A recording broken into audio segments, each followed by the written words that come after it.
All right. Thank you for waiting, being patient for that kickoff. What is up, DJ Gaming in the chat? He says, "Gotta say, love the thumbnail." Yeah. Let me read. Who is this chick? Around the time that Black Widow came out, this is a thought you can find on Twitter. Nikawu. She's Russian. I don't know. It says Russia, Ohio, so she might be American, but I don't know. But she's on Instagram and Twitter at Nikawu. DM me, and I can send you the link.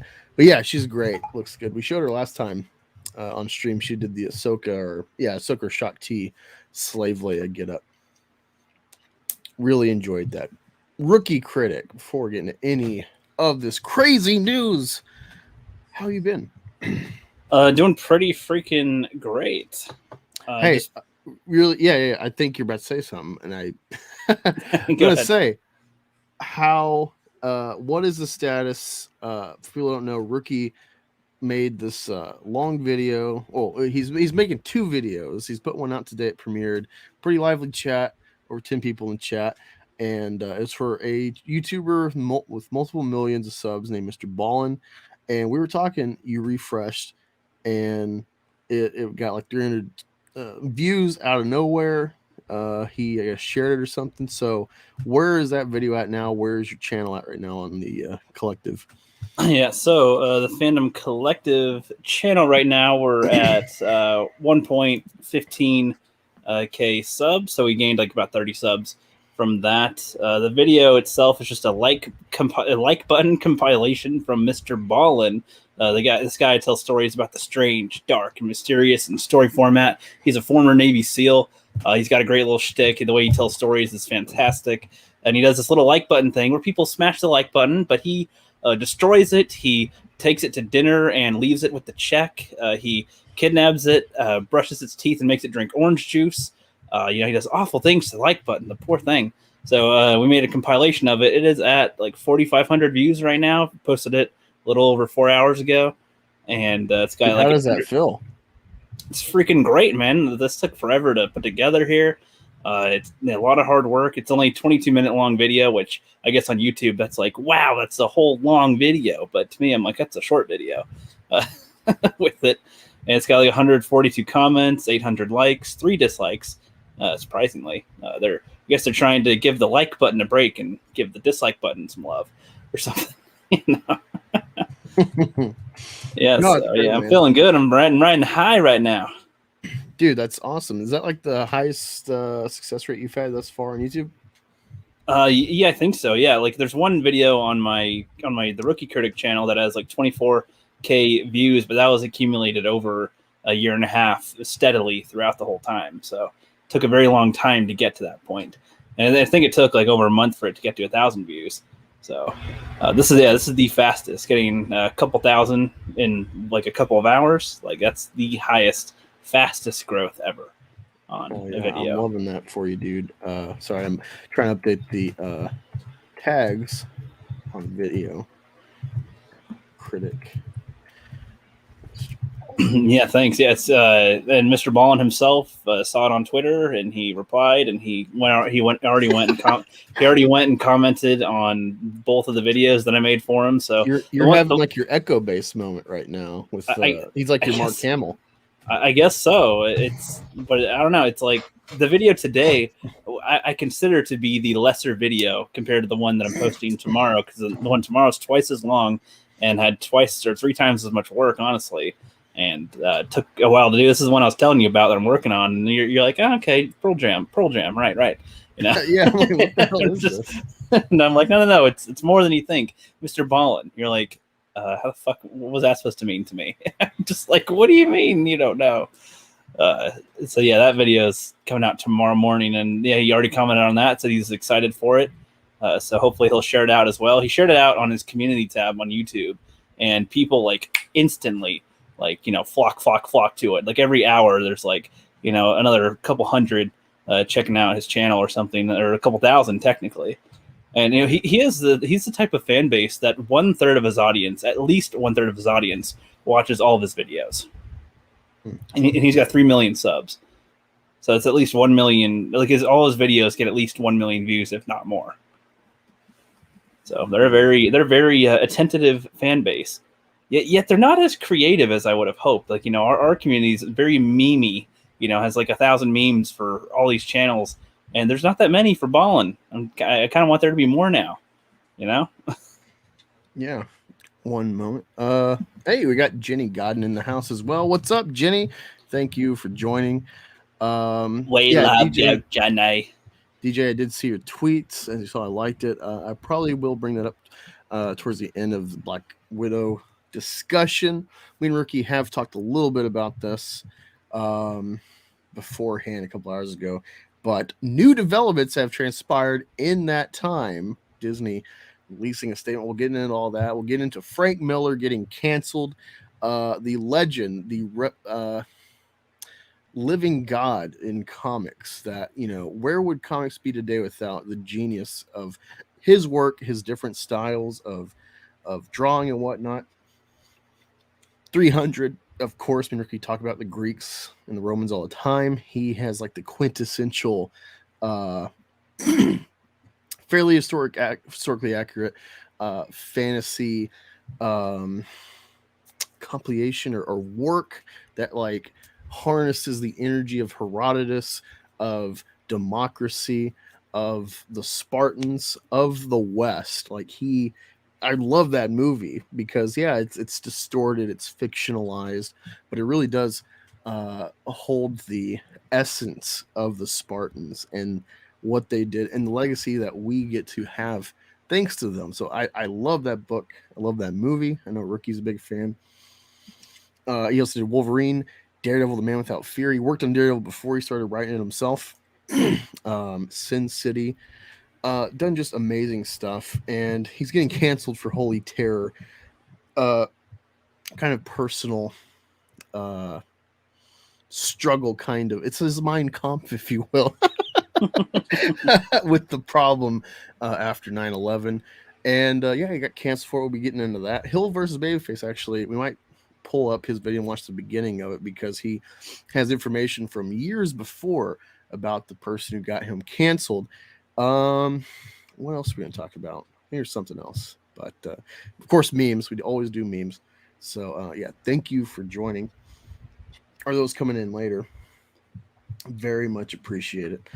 But yeah, I'm really happy for you, man. I know sometimes I'm telling you, like, do spam, make the run-of-the-mill shit, just like get views, to build up. But you're kind of stubborn, and I like that. I like that we butt heads with that because I myself don't like doing spam necessarily. I like to do stuff I'm passionate about, and it's a tough racket with YouTube. You never know what's really gonna hit and actually catch people's attention and that they'll actually like. That's good. It's hard to say, but I'm glad it's coming out. Rob of Comics Explained. He was on Dinner Nerds the other day, and I watched that stream. He talked about like his routine with YouTube. How he gets up, and about 3 hours after he gets up, he starts just like devoting all his time. Don't know how much before he's working or he's got planned, but it's kind of enlightening. And it's crazy because I started like at one job I had where I could listen to my headphones a lot. I was listening to his like beginning stuff, and he's really stayed the same. He's gotten access and stuff, but he still is kind of a fan just doing this on his. It's like Star Wars theory, and he was just doing his thing. He'd get some following, a few thousand subs, but then the Scarlet Witch video, that's what took off when Age of Ultron was coming. He did Explained, and so you never know. You just got to keep turning with like your stick and do it. So I hope this is a real big pickup for you, yourself, and the collective channel. You and Flip have done a lot of work, and it's about time you got a payout from it for all the work you'll do for other people. Yeah, thanks, bro. I appreciate it. I mean, you're one of the main ones that I think, are able to make, when you're able to sit down and make content, that you're able to like make it good as well. So like, I hope that you get more like of the boost from putting in the work for some of those. 'Cause like your old essay style ones, Yeah, I do miss those, but it's just like I really want to see more of those at some point one of these days, because those, I get more value. I feel more value out of it too. It's like, yeah, you randomly, I'll get, even though it was just a sit down talk to the camera video, my John Wayne video where I was defending his points regardless of his intent. With this Playboy interview, it was weird because we were deep talking about that for like 30 minutes, talking about Starship Troopers, and that came up literally that same morning after work. People trying to cancel him 50 years later. That's so for crazy. That same interview I was referencing. And it's almost like Angus, you brought this back up. you caused it to be back in the light. It's funny because like for them to know about that interview, they'd have to like have research Playboy, and Playboy is the essential like male gaze, like Mad Men, toxic masculinity publication. It's there to make you a gentleman. It uses the porn to draw you in. It's very light on the porn, and it's pretty classy. Honestly, it's just photos, but yeah, for them to know about that interview means they had to have been toxic males looking at fat material, and so it's kind of disingenuous that these SJWs, Snoke. One of the things they used to model Snoke in episode 8 was Hugh Hefner, and it's like you realize what he's done for free speech and for quote unquote women's rights and shit, and then you use him for your villain model. Like this is how fucking retarded they are. But really quick, Jenny says, I'll be slow at responding because I'm in the middle of unpacking and hooking stuff up. I was away for 2 weeks. I just came home today. Then tomorrow, I'm going away again for the weekend. Oh, interesting. I'm always cleaning and redoing my house. I got kids, so always a mess. But yep. Nice and dirty. Something in the private chat really quick. Oh, yeah, I'm going to grab a pizza in a sec. So if I head out suddenly, that's why. Or if I'm not responding suddenly, I'm grabbing the pizza real quick, and I'll be right back in like a sec. But yeah, you go. I haven't heard the beep yet. Oh, okay. Let me send in the chat. Pull up the let me make sure which one. The the Wall Street Journal article in the last tweet I sent. Okay. Is that the culture one or the Bounty in the Comics? The culture one. It's the article in the culture. Okay. Yeah. The actual article, not just the tweet. Okay. Yeah, and it'll be this whole pop-up, but you can click X and you'll be able to see it all, the whole article. Okay. Share thine screen, of which thine have. Second Street Marvel saying, "Pizza, where's the cookies?" And he's rolling his eyes because you're bro. Cookies may be delicious, but pizza is dinner. Yeah. Cookies are dessert. Yeah, what is up, Second Street? I expect you to cover this. This is interesting kind of comic entertainment news for you, man. Well, you'll probably cover it tomorrow in your Trailer Park Live. But yeah, let me pull this up on my phone so I can read it while you go do your thing. Mm-hmm. So yeah, if you don't know, Scarlett Johansson out of nowhere, not even a month after the film's been released, it's been like 3 weeks. She is suing Disney over Black Widow streaming release. Unsubscribe. I see how it is. So yeah, this is really interesting. Rookie, are you still there? Oh, he muted it. He got his pizza. So let me start reading it to you. Star alleges release of the latest Marvel movie in theaters and on Disney Plus service was a breach of contract. All right, and Disney does have a reply that's just came out last couple of hours. This is very interesting. Like CNN, everyone's covering this. Like news is kind of slow. They're trying to cover from China virus descent that's going on with some Biden stuff, of course. So this is the talk of the town everywhere. Black Widow has a new enemy, the Walt Disney Company. I love that line. Yeah, Jenny, someone had to sue Disney finally. Yeah, this is hilarious. They're going on with this whole Me Too tour before the release. And now they're not believing women. Very interesting. Scarlett star of the latest Marvel movie, Black Widow, filed a lawsuit Thursday in LA Superior Court against Disney, alleging her contract was breached when the media giant released the film on its Disney Plus streaming service at the same time as its theatrical debut. Oh, God. My daughter needs a kiss. One moment. All right. Let me go on. What you mean? Uh-oh. All right. Go on. Me tour. Sorry for the interruption. My cute little daughter. Let's see. Mrs. Johansson said in the suit that her agreement with Disney Entertainment guaranteed an exclusive theatrical release, and her salary is based in large part on the box office performance of the film. Ooh, interesting, because general movie math, this movie needs to make like $600 million to break even, so she's really cutting them dry. Disney intentionally induced Marvel's breach of the agreement without justification in order to prevent Miss Johansson from realizing the full benefit of her bargain with Marvel, the suit said.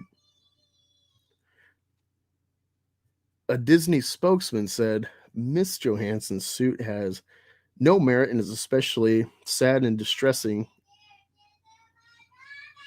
Oh, God, my kids are freaking out. One moment.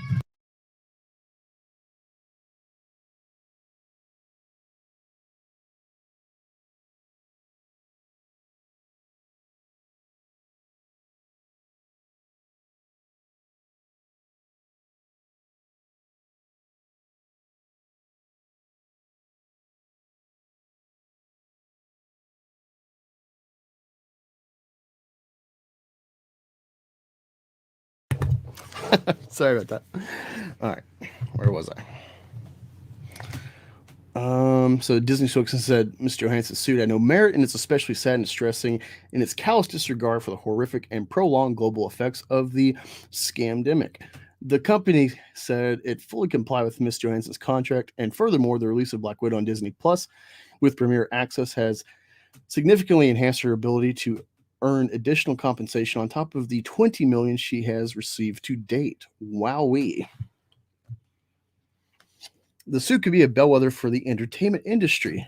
Major media companies are giving priority to their streaming services in pursuit of growth and are increasingly putting their high-value content on those platforms. Those changes have significant financial implications for actors and producers who want to ensure growth in streaming doesn't come at their expense.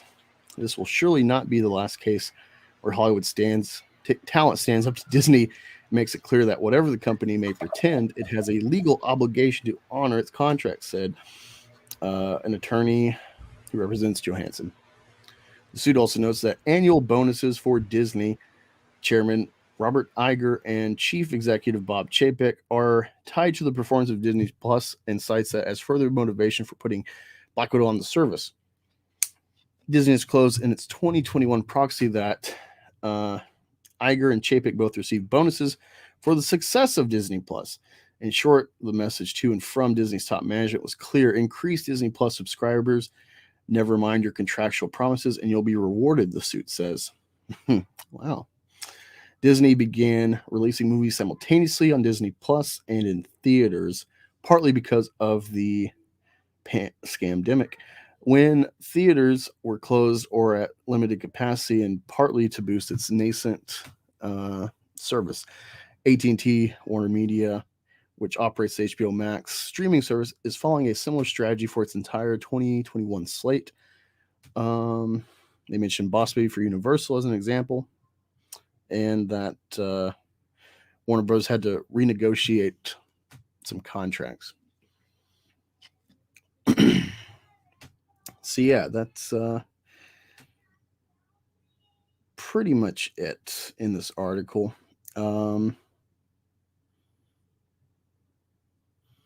Ricky. Damn, I thought he was back. But this is interesting because the only drama you ever have seen in any regard to Disney Marvel that's come to the front is something with Terrence Howard. Of course, he got recast by Don Cheadle for Iron Patriot, War For Rhodey. War Machine. There you go. For Rhodey Rhodes. I was gonna say Warmonger. I'm like, that's not it. And then you had Edgar Wright fall out for Ant-Man, and then you had Robert Downey Jr. hold out, which was probably why Iron Man 3 is the way it is as a plot. Cause it's kind of like, maybe this is a send off before Avengers. Who knows? You mean Avengers 2? Yeah, Ultron. Yeah. But yeah, let me read that for you. Were you listening, Ricky? Did you have it? I wasn't able to. My mom was talking to me while I was getting my stuff, so I in the article, I didn't hear any of it. Read it again. I'm just kidding. No. Let me see. They released a statement. I saw a screenshot. So Disney fires back at Black Widow star. There is no merit whatsoever to this filing. The lawsuit is especially sad and distressing in its callous disregard for the horrific and prolonged global effects of the scamdemic. The release of Black Widow on Disney Plus with Premier Access has significantly enhanced her ability to earn additional compensation on top of the $20 million she has received to date. What's interesting though is that like she's suing for $50 million, and it sounds like that's on top of the $20 million she's made. Yeah, which is crazy for this movie and what they made, what they put out, what it's making. They really shilled the whole, we got like $60 million on Disney Plus for this movie, and then the next week there's nothing. Silence. Space Jam beat it out a little bit for the week. Space Jam of all things. Wow, that's embarrassing. Well, yeah, second week. Yeah, every movie's had a huge drop off. Space Jam is still a colossal failure. Oh, I know, but it's like considering Space Jam isn't a Marvel-esque property, and like I would think that even like the worst of Marvel would do better than Space Jam 2. Like the second Space Jam movie, like I would think. Yeah, but it's second week. I would think even the second week would still be more. But well, I'm saying second week in this current era we're in with China virus. So this is I guess it's more, but I think the difference is like you don't have to pay to watch Space Jam 2 on HBO. You can just watch it already. I swear with Disney, you can have Disney, but you also have to pay more to see Black Widow, right? That's where HBO Max is kicking ass. Is that like, hey, you pay a little bit more of a premium for our streaming, but you get the month access to new releases. Yeah, I like that better. Yeah, like that's smart because it's like I'd probably watch Space Jam 2 over Black Widow because I don't want to pay the fucking $30 or whatever for it. Fuck that. Yeah, and that's crazy too because Space Jam was too stupid to. I don't know if they even reached out to him to even try to get Michael Jordan to like cameo, or it's like, hey, pass the torch to like the next generation. But I know I've read an article from I think GQ when I was deployed. This is years ago, almost a decade now. That like Michael really has it out for LeBron. He really hates that he's too old to play to like go one-on-one with that guy. Yeah, I think I heard about that too. Yeah, because he went one-on-one. He went like all-star, and he clearly played a little bit against Kobe on the court. That was more of a traditional pass the torch. Yeah, kind and of then area with him. Before that, he beat Magic Johnson. So it's like he's gone through the mill with Hall of Famers, and there's this new guy that is like, besides Kobe, the only guy they can really compare his legacy thus far, and he can't, show him up. It's just, so that's a huge frustration for him. Yeah, I think it's frustrating for everybody because we won't really know who is better. Yeah, like me, I sorry, I know Michael, watched the Last Dance stuff. Like he's an amazing athlete that I kind of was only aware of towards the end of his career. He was winning championships when I was a kid, but I was too little to like follow that. I only knew about him from Space Jam, really. But knowing sports history, seeing his legacy and what he did for basketball and sports and entertainment, versus LeBron. Like LeBron is just a basketball phenom, and it's different eras. But I one-on-one, I really think pound for pound, LeBron's better. Like I would rather build a team with LeBron than Michael. For what? Yeah, and that's actually part of his diversity on the court. But that's the thing is like, because the championships, no one gives LeBron credit because he did like the Super 3 shit, even though like that was the only talent on the team. If they're on the bench, they suck. Versus Bulls can rest Michael for a while. Bulls can rest Scotty. Yeah, they had a solid team. That's what I was going to get at, is that it's tough to really judge their skill level anyway in general, because if the teams they were on, like, it's hard to say how they could have thrived on a different level. And it's like, take Dwight Howard. He did pretty darn well on the Magic. As soon as he went on a different team, he plummeted. Like, oh my God. Like, yeah, well, awful. Like they built the team as like, you know, what do you call it? Like is it a zone?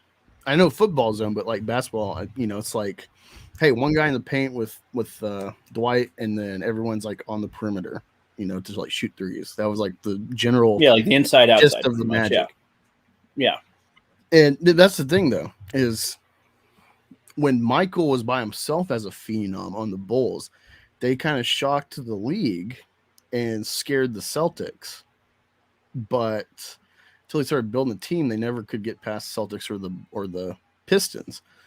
LeBron by himself knocked off the freaking Pistons, my team, to go to the finals. I mean, before he won any championships, like when he was on Cleveland the first couple of years, I mean, I loved watching him back then because he was literally carrying the team. Like he was the team, and he, like, regardless of how good he was compared to the rest of his team, they were in the playoffs quite often, and it was very, very neck and neck with a lot of the teams. It was like, fuck, you know, like the other teams are just struggling to take him down. You know, he won't go down. I mean, back then they did have some variety of players, but I wouldn't say they were like, you know, altogether they equaled like what, 20% of. I don't know if like the achievements on the team, but just like comparing like Delskis and the rest, like that. You guys have moments where you're fine, but like ultimately like you're all forgotten. They'll be forgotten. Yeah, like comparing like when LeBron took him to the championship against the Spurs, and, you know, they lost in the sweep, but that was all LeBron to get them there. I remember that. Versus you watch Michael's history, and it's like, yeah, when he was just him, like, you had some fun, but you could never like get over the hump. So you got Scotty started building up, and Phil Jackson took over. Yeah, I think it does have to do with the meat. Like LeBron could drive through your team, and Michael can drive over your team if he can jump over you. Yeah, like Michael is amazing. He's all over the court, but he's still like a point guard, shooting guard. You know, he's still. I kind of use Dwayne Wade. I kind of use Dwayne Wade as an example of like a junior LeBron, in that he's got a skill level that's vast, but he's just not quite as toned or refined, or doesn't have quite the perfect amount. Or like Wolverine and Logan, like, you know, oh, this one's more experienced, but this one's younger, faster. What, you know what I mean? Like there's a skill level difference for some reason with some of these ones. Similar traits, but one just has more points. Yeah. All right, we got Pop Culture saying he'll be in about 15, so awesome. Let me see. So DJ, if you're still in the chat, I'm going to pull up what you were referencing. I'm totally fresh on this. Don't know what it is. I'm a bit hesitant given the source. I don't know how credible Inside the Magic's been. I know I saw something Star Wars only posted of related to them about Kathy's probably going to leave after this year, and it's like, believe, you know, it was this Doomcock. I saw that tweet. I was going to say something. That was funny.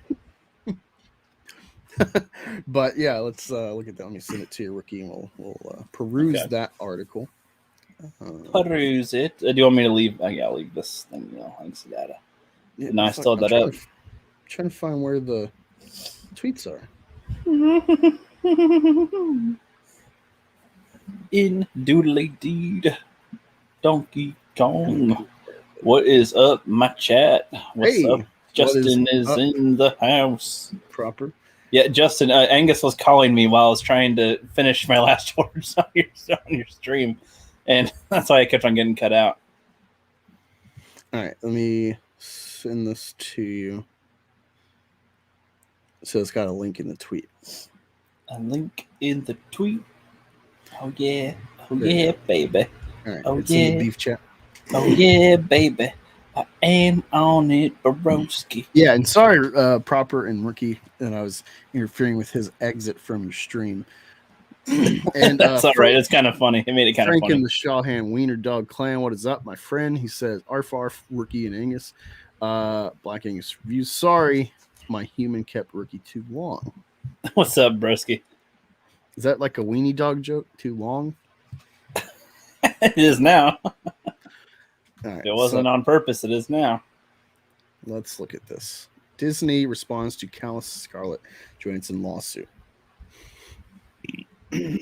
Oh, hold on. I'm majuggity higgiting my stuff here. I'm gonna move my pizza. Well, I have it on my phone to read. But, I was gonna move my pizza out of the way so I can read this myself. Okay, you want to do some rookie reads? Okay. Yes, I have the energy tonight. Does my mic still sound okay?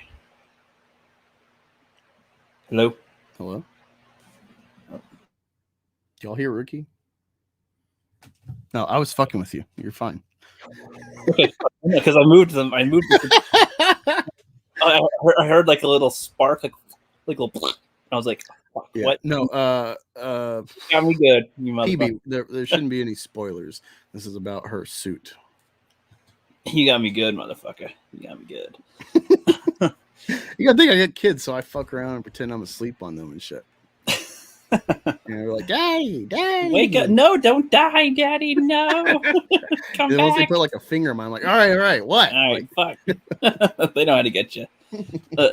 Today, it was reported that Black Widow star Scarlett Johansson was suing the Walt Disney Company, claiming that Disney had breached the contract that they signed with the star when they released Black Widow in theaters on Disney Plus simultaneously. Allegedly, a clause regarding an exclusive theatrical release was added to Johansson's credits or contract in 2019 to the year Disney Plus launched. The lawsuit is seeking $50 million in damages, with Johansson's lawyer claiming that the actress's earnings were diminished because the re-release was solely theatrical, as she has been promised.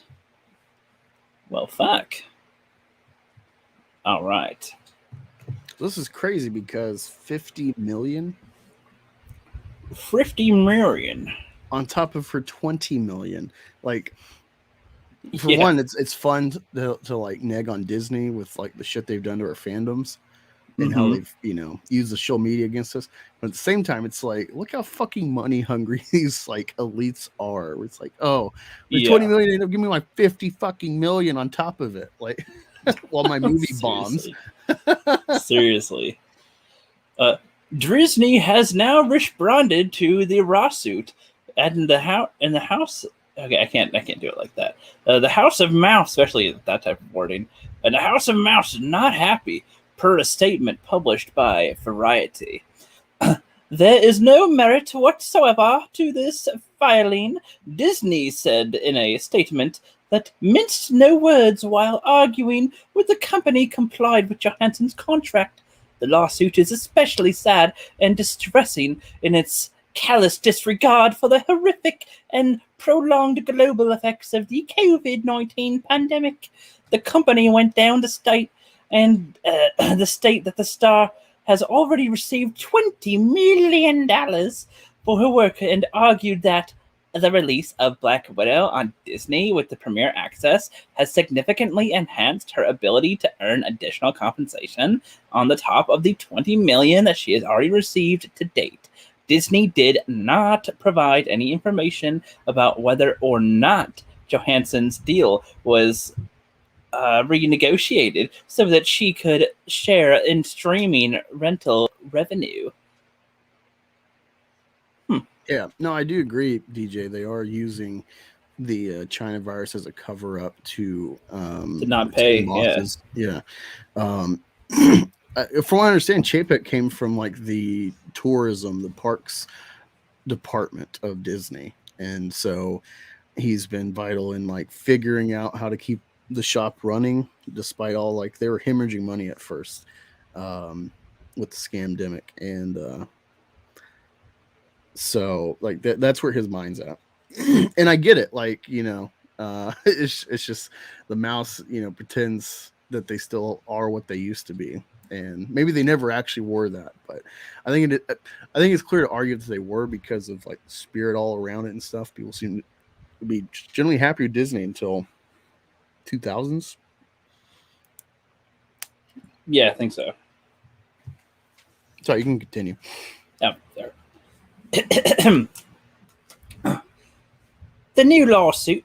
This new lawsuit. Hold on, I'm gonna try to do a different voice.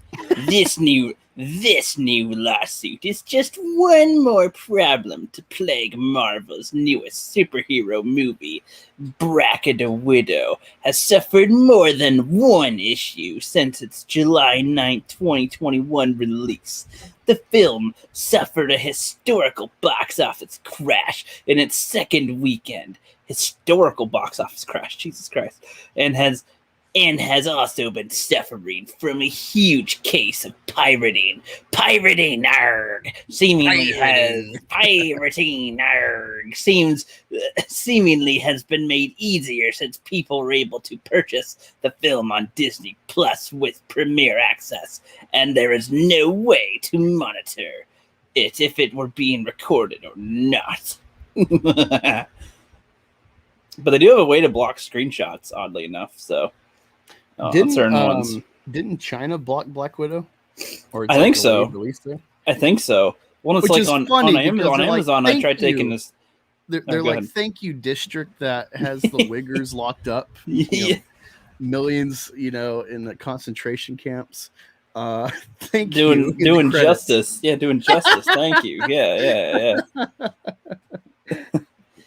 Between its box office struggles and the problem with pirating, Disney and Marvel have decided to release Black Widow on VOD next month. What the fuck? Video on demand. Right.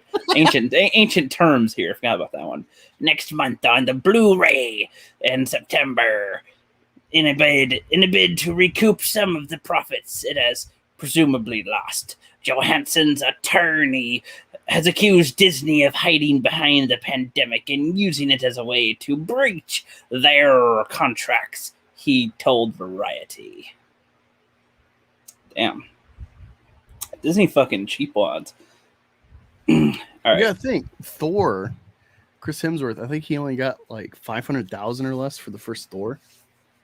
Yeah, I mean, it kind of reminds me of, like, I think when Brie Larson was Captain Marvel, I mean, I think she got paid way the fuck more than, like, than Robert Downey Jr. did. The thing with that, though, that's the same with, like, Sigourney Weaver, like, whatever she got paid the first Alien or two, she got an Oscar sometime in between. So Alien 3, she got a lot more control in that film, so she dictated, like, why that's a prison movie, because she's like a huge anti-gun libtard, so she helped dictate that plot, and there was a lot of like meddling too with the studio. So that's why Brie came in hot with money versus like a 7-movie deal or some shit. I guess I meant by star power and like what Robert Downey Jr. has been able to do compared to her. Kind of weird that she makes so much more, but in the same breath they also would go, but the patriarchy, the women don't get paid as much, even though they get paid like 5,000 times more than the normal guys. Wow. What do you know? I don't know who's. I wonder what she got paid to start in Iron Man 2, because she was already somewhat established in Hollywood when she came in. Yeah. And she wasn't like a liability like Robert Downey Jr. when he started. And I think Mel Gibson had to cover his insurance. That's funny. I don't know who this is in quotes for. I'm going to read it like an SJW. It's no secret that Disney is releasing films like A Black Widow directly onto Disney Plus to increase subscribers, therefore boost the company's stock price. And that it's hiding behind COVID-19 as a pretext to do so, but ignoring the contracts of the artists responsible for the success of the films in furtherance of this short-sighted strategy violates their rights, and we look forward to proving as much in court. This will surely, now I feel like being British, this will surely not be the last case where Hollywood talent stands up to Disney and makes it clear that whatever the company may pretend, it has a legal obligation to honor its contracts. I should have done that whole thing in a British voice. The SJW one did not fit. Yeah, well, that was, I think, the lawyer. Yeah, because it actually kind of made sense. I'm like, this is actually like not sounding shitty. So, huh? I should have read that. I should have read that one all British. Really quick, let me catch on this chat. Proper, thank you for $5. I appreciate anyone. Justin, you don't have to. We're buddies, but I appreciate it because every stream, no matter what I do, however safe I am, I'm always getting limited or no monetization. And of course, I'm trying to save up my monetization whenever I get for Meth Gator, so I appreciate it. He says, you guys are doing a much better job at talking about Scarjo than I did. LOL. By the way, holy crap, Ricky, the like button video is killing it. Yeah, we talked about that when we started. I'm really happy for Ricky and the collective. And I guess, you're a producer as well, Joseph? Justin. Joseph Proper. Joseph Proper. Yes, he helped me edit this like button compilation one. Just an update on it now. It's got almost 900 likes. It's got 6,100, almost 6,200 views right now. Hell yes. That's in that's in just about 5 hours. It's crazy because you had Jeremy on a video for your channel. And it's like no one came. No one really came for that, And yeah, over time, the noobs that showed up did watch it a little bit, so that we got up to like 900 views, I think, but over the last year. But yeah, so that's it's going good. I'm loving it. He's like a star in this fandom sphere. And it does with y'all, and then no one comes to support y'all. Generally speaking, for the size of him, size of this whole sphere, and you do this passion project, take your time, and it's paying off for you. Definitely getting the watch time now, and probably gonna get monetized tomorrow.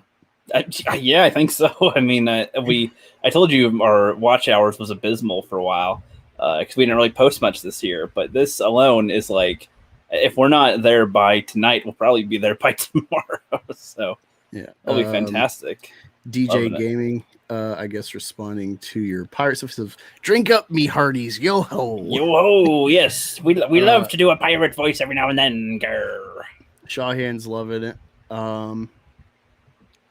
DJ says, those statements Disney are making, they translate to let's use every excuse in the world possible for lawsuit advantage. Well, I mean, that's just typical, even if you're in the wrong, you're going to try to save face and save money in a lawsuit. I mean, look at wrongful deaths and whatnot. They look at any little thing was he wearing the right shade of yellow in his safety gear when he fell out of a crane because of our faulty, safety measures or whatever.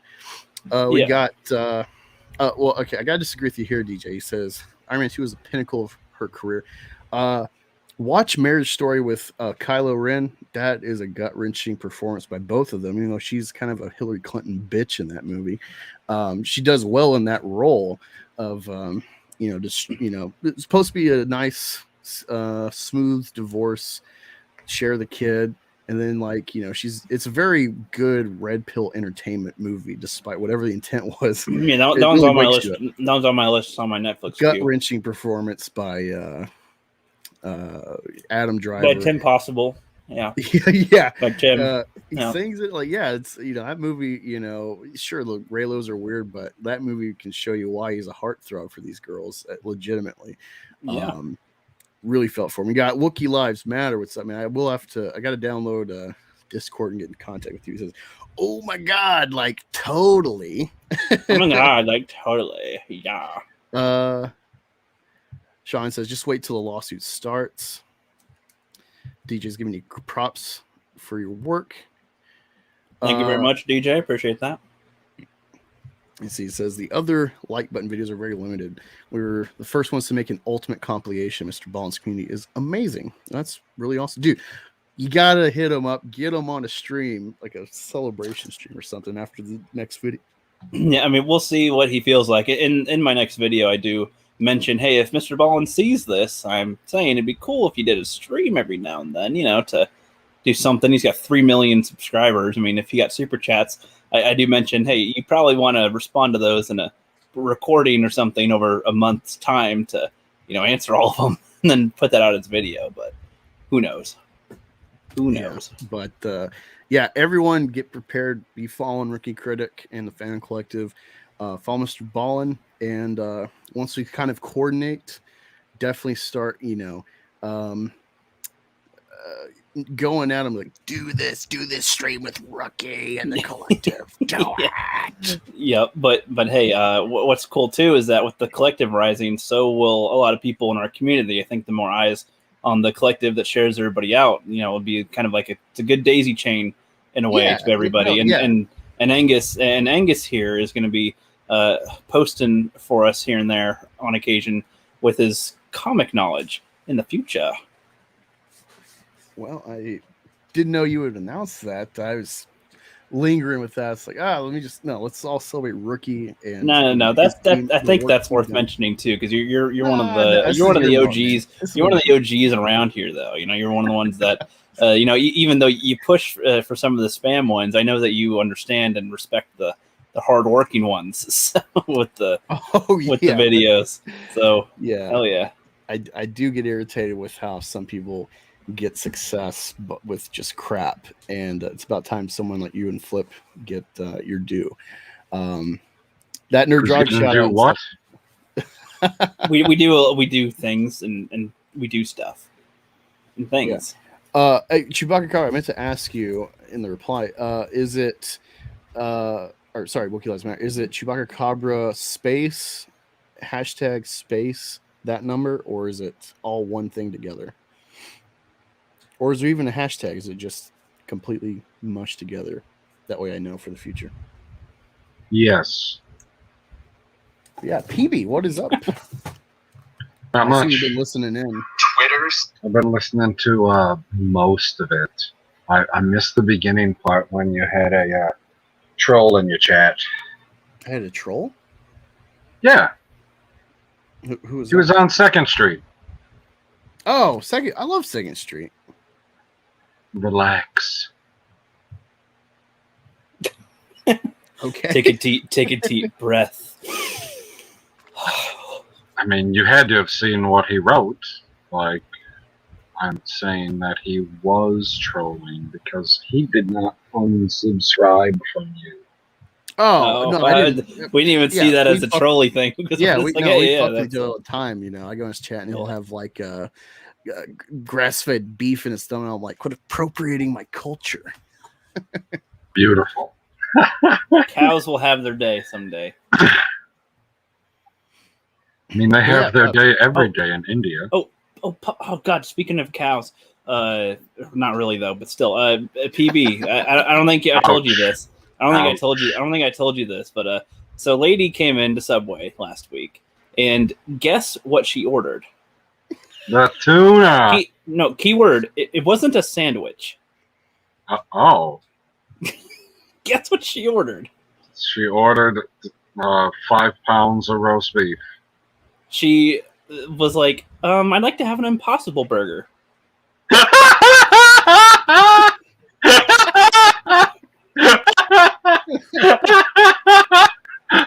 She was dead serious. What? Are you okay? Is your Subway like split with a Burger King? No. I what was like, the fuck? I was like, oh, ma'am, we don't have, without trying to make her sound stupid. I'm like, oh, we don't carry burgers here, just sandwiches. And she's like, no. I heard an ad. It mentioned you. I was like, oh, fuck.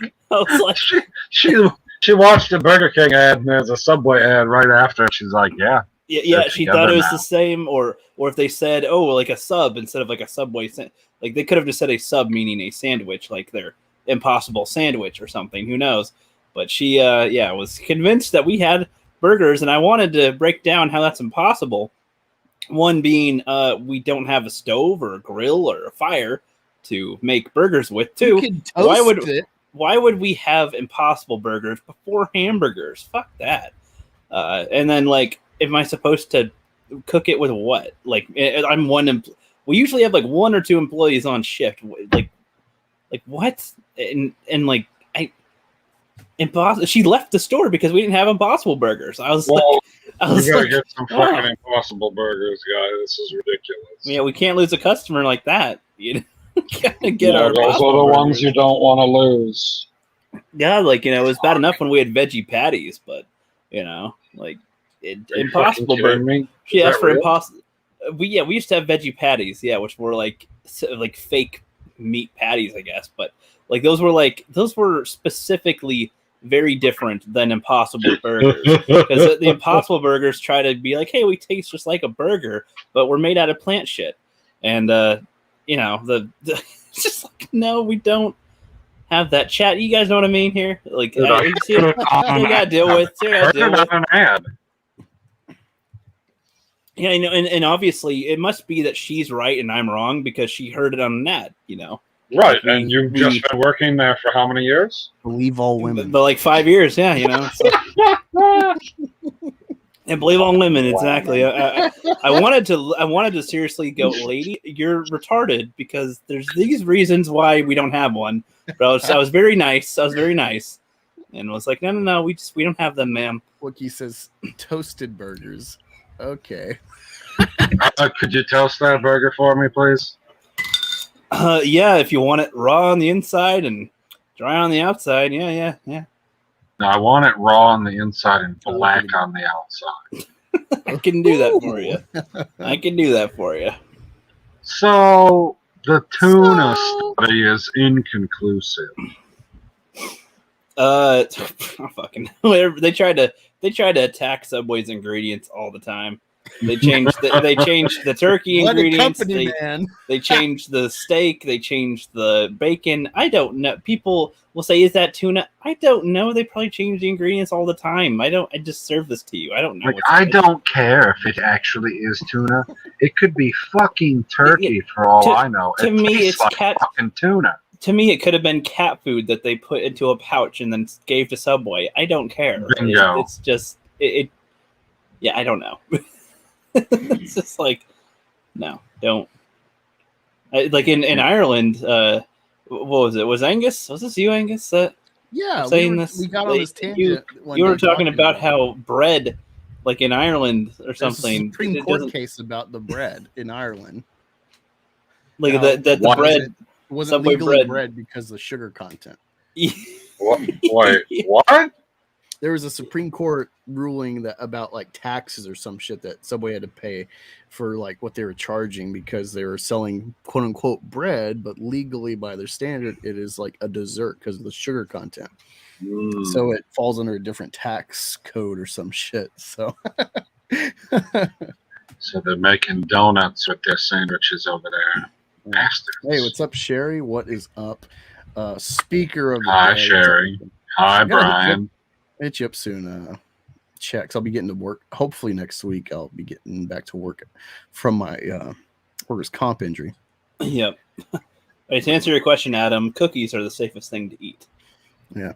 Before I forget what? Is that what you mean from Subway? Yeah. He said, what's safe to eat at Subway, rookie? Well, obviously cookies. They're actually healthier for you. They're so fucking good. Yeah, they're healthier for you because I won't tell you how unhealthy they are. Perfect. No one questions the cookies. Like, goddamn, I love it when people, because we have a Planet Fitness right next door, and people come in and they like get like a 6-inch and they're all satisfied. Oh yeah, that's all I'm like, do you want anything else? No, I'm fine. Do you want a cookie? No, I'm good. Are you sure? They're fresh, mushy, just delicious cookie. They're like, oh shit, I'll take 12. Okay. There you go. Okay. Yep. Mm-hmm. DJ says, put that cookie down. Put it down. Put it down. But yeah, no. Sorry to go off on that. No, you're fine. This is organic. I love it. But I was just like the Impossible Burger. It's organic. I had to go against DJ with his Scarjo commentary about her films. Other couple she did was her. She's just a voice actress in that film, but it's like her best performance. Like I find her the sexiest just doing that character. A freaking computer that a guy falls in love with. It's like I totally get it. She's very alluring, just her voice. You fella, did your robot finally arrive? What? You fell in love with the computer once? No, it's the movie. It's got Joker, Joaquin Phoenix in it. Oh, I know what the movie is. I 100% know what the movie is. I have no idea what it's like to fall in love with a computer. But you said you just haven't found the right one. Nope. But yeah, need some Alienware. Under the Skin is an interesting slow burn. Like Oh, that's Or one something. that one's on my list too. Yeah. No, it's gonna bore you, Rookie. You're gonna be like, "What the fuck?" But the ending is like, "Wow, that was a weird." It's based on a book, so I plan to read it someday. I got so much to read, just comics, not a lot. Read. Not even counting like real books. I heard about that movie since before I joined the YouTube stuff. Kind of been interested to check it out. Seems like a weird movie that I want to see. Yeah, weird ones. Yeah, no, it's one of those. I think it was just her name, and like it being like an indie sci-fi horror. I was like, that's okay. I'm down, and especially because at the time all I really knew her for was Black Widow. So I'm like, whoa, what's this? And I think she did that before her with Joaquin Phoenix, which yes, dude, we gotta watch her because I think it's on my Vudu, so you can watch it with me. Because it fits in the dystopian kind of realm, even though it's like a very bright, happy kind of modern, futuristic, slightly futuristic modern setting. It's kind of dystopian in what it's, especially today with like OnlyFans and the like rates of loneliness among like every demographic and stuff. So it like really hits home, like kind of a predictive film. So I can't wait to watch that one with you and get your take on it. I haven't watched special features, so I don't know any of like behind the scenes stuff, so that'll be interesting too. But you see, if they're to make a new version of that movie now, it'd be she, her, he, him, and yeah, it'd be a long title with all 65. Zim, Zer, or fuck, what is some weird ones they make? Like there's this one where it's like the, like THEE, but it's not used the right way, like grammatically. Thine. Yeah. It's. I watched Ben Shapiro reacted to some of these gender videos, TikToks. He's pretty good. Oh god, yeah, it's some good. Like, how does a person feel when you come up with a new one, and everyone goes, "Yeah, call me that." And then how do you feel when everybody steals your fucking pronoun? You always be the ass blasters, I can't wait to see where we go in 10 years thanks to Ollie over in England. What are you doing? Trans Asian man. He transitioned bastard. He transitioned races. What? Oh yeah, that guy. That? I forgot about that. He wasn't here. He wasn't here for like that. $150,000 worth of like reconstructive surgery and shit to look Asian. What did he start as? You missed it. You missed that episode. He's a huge K-pop fan. I saw something. He married like a cutout of himself or the K-pop guy or some shit. That's nice. Yeah. And he's pretty much calling out like what we kind of joke about, where it's like, well, if you can transition your gender, why you can't say you can't do your race, You can transition like, anything. Because everyone's freaking out about it on the left because of course. They've been hoodwinked because of course this guy does it, and it's like, oh no, the cat's out bag. Now all the white people can say they're trans black. Fuck. No. It's like, well, I suffer systemically as a trans black man. Well, I have a question. Like, I still don't understand the people that want to be trans. Can you explain that to me? Because I thought the whole point of this entire fucking ridiculous experiment was to be the other thing. Like, if I went around, I don't want you to call me a trans woman. I would just want you to call me a woman. Like, what the fuck? It's the first time that Rebecca and the girls aren't watching when you're on, and this would be perfect. Karen's watching. Oh my god, hold on. Yep. Well, I can't answer that. I don't know. It's ridiculous. The whole point of transitioning is to make it to the other side, not to be like, yeah, I'm trans. And I was like, okay, trans what? Because now I got to ask the question. I'd be like, are you transgender? Are you trans ethnicity? Are you transnational railroad? I don't fucking know. It's railroad. It's transcontinental, by the way. Whatever. It's like I'm gonna go to college, but I'm only gonna do a year and a half, and I don't have any degree. And I identify as someone with a PhD. Right. I've been in school, so I don't know when am I. I'm a trans student. I was hired as a janitor at this facility, but I identify as a practicing doctor. No, you see, you know what they'd be? They'd be a trans student. Instead of a transfer student. Trans-tarded. Like everything about the trans situation. Because now, yeah, exactly. What the hell are we going to do? They'll be like, I'm trans. And I'll be like, trans what? LGBT Queers 9000. Ethan Transcriber.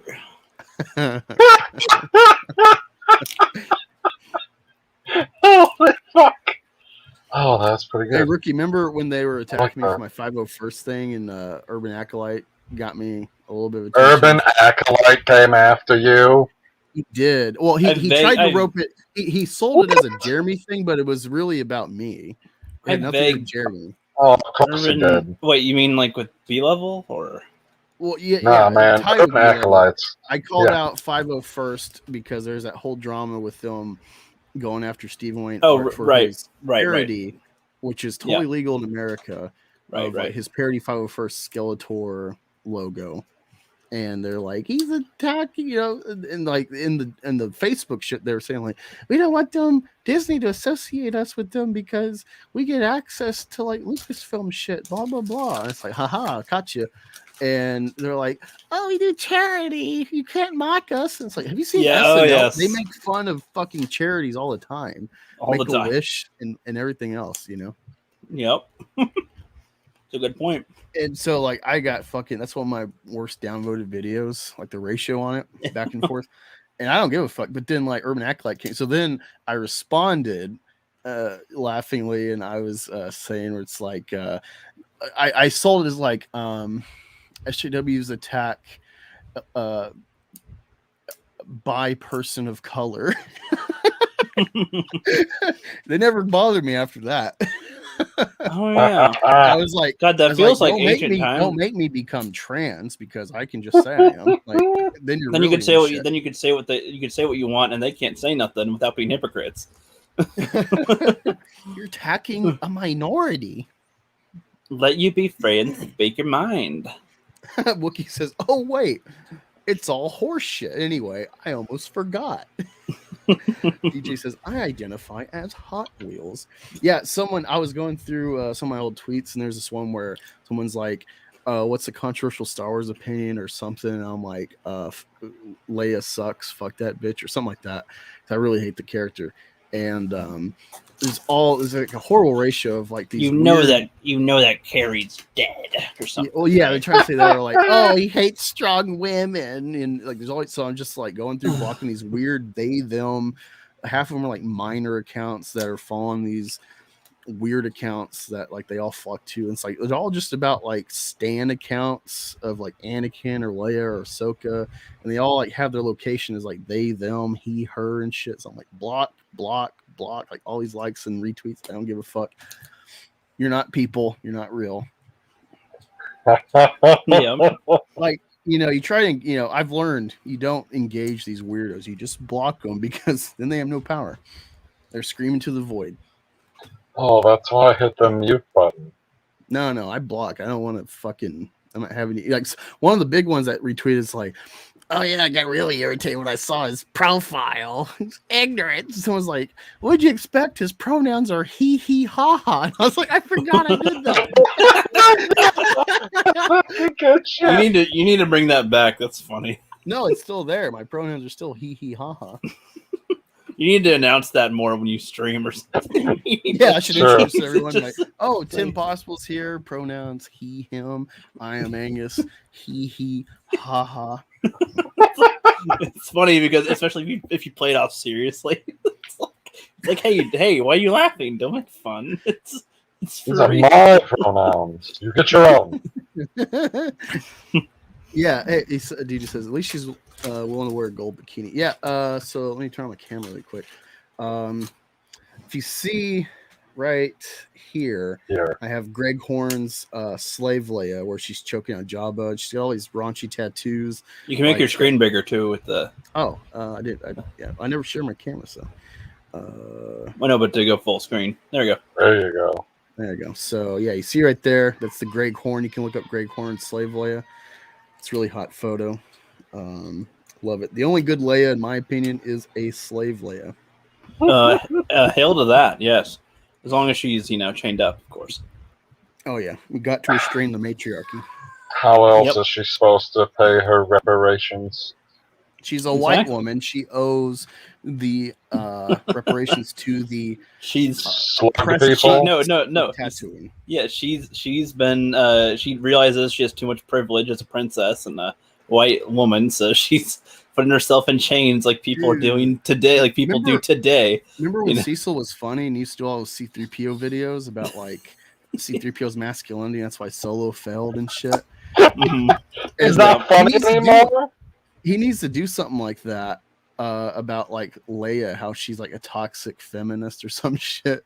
Is he not funny anymore? Not to me. Oh, I know the videos he used to make videos that were pretty hilarious back in the day. Like, and they seemed like no effort. It was just like, hey, here we go, and they're just hilarious. Like, dude, how do you? Oh, it's funny.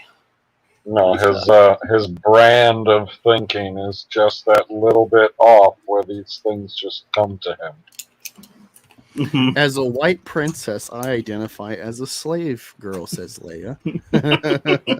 Smart. Wookie says the white gown in New Hope does it. When like Luke first sees her and he's in the helmet and you see him like cock his head. He's like, aren't you a little short to be a stormtrooper? It's like, no, like I get the appeal of her in that moment, but she's just a stupid bitch. And like when you get you need the context of the prequels to like.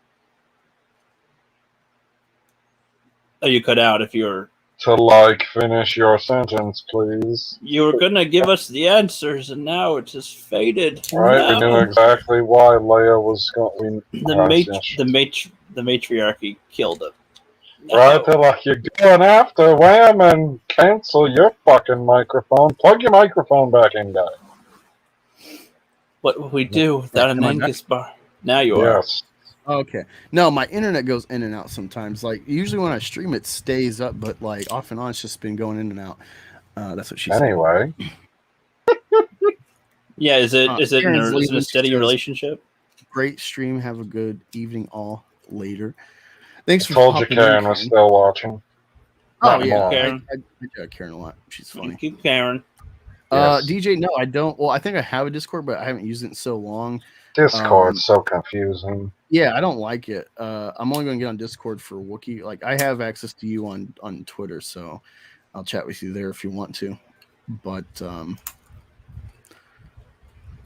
yeah, no, the bots didn't get me. It was the Wi-Fi, which I guess is a bot. So. So you're saying the New Hope, Leia, right, and then you got cut off somewhere in between. Yeah, like you need the prequels to justify her perception of the Empire, because with just A New Hope, it's like you're narratively told bad guys and they're good, but like they're terrorists. If you believe in like ethics and philosophy of like power and stuff, it's like the Empire has every right to like capture and restrain these terrorists who have stolen key military installation blueprints to terrorize them. You know, it's only with like the full range of the prequels and the Sith, and that's who really controls the government of the Empire. It's almost like the prequels were needed. Yeah, exactly. And yeah, so it's like the prequels actually flesh out her perception, but like she's a dumb cunt. Like Alderaan gets blown up, and she's in the same mental state before and after. You know, it's like she was against them before. She's a professional, man. Yeah, she had a hard on for him before the known atrocities like the Death Star on Alderaan. So like she doesn't change at all, you know. That's my whole thing with her. And then as like I can understand the feminist icon bullshit of her in New Hope. Great for you, Mary Sue and shit. But then like as the series progresses, she just becomes a side bitch to Han because she like learns her role. You know, she finds a strong man. But then Disney has to undercut that. And even though Han is like stuck in the same old, like, oh, she's really progressed and she's the fucking General Leia and stuff because they got to give her a masculine title. It's just like everything around her, especially with Disney, just ruins it. And I didn't like her beforehand. Whoa. You consider rank a masculine title? general, like the way they say, like she's Princess Leia. You know, she's always had that title, even though Alderion's gone. Like she's Princess Leia. Yeah, princesses. I get that, but I also understand the princess. fact that a new generation of rebellion, like they had to start over from scratch, and they're like, okay, you're the general. Well, I mean, because she's kind of like a conspiracy theorist. That's like what the whole resistance for sure. I was going to say more like, you know, princess is a title of authority as well as general, but general is specifically military tactics, which I don't know if that's specifically what she was mastered in. She was more. Wasn't she more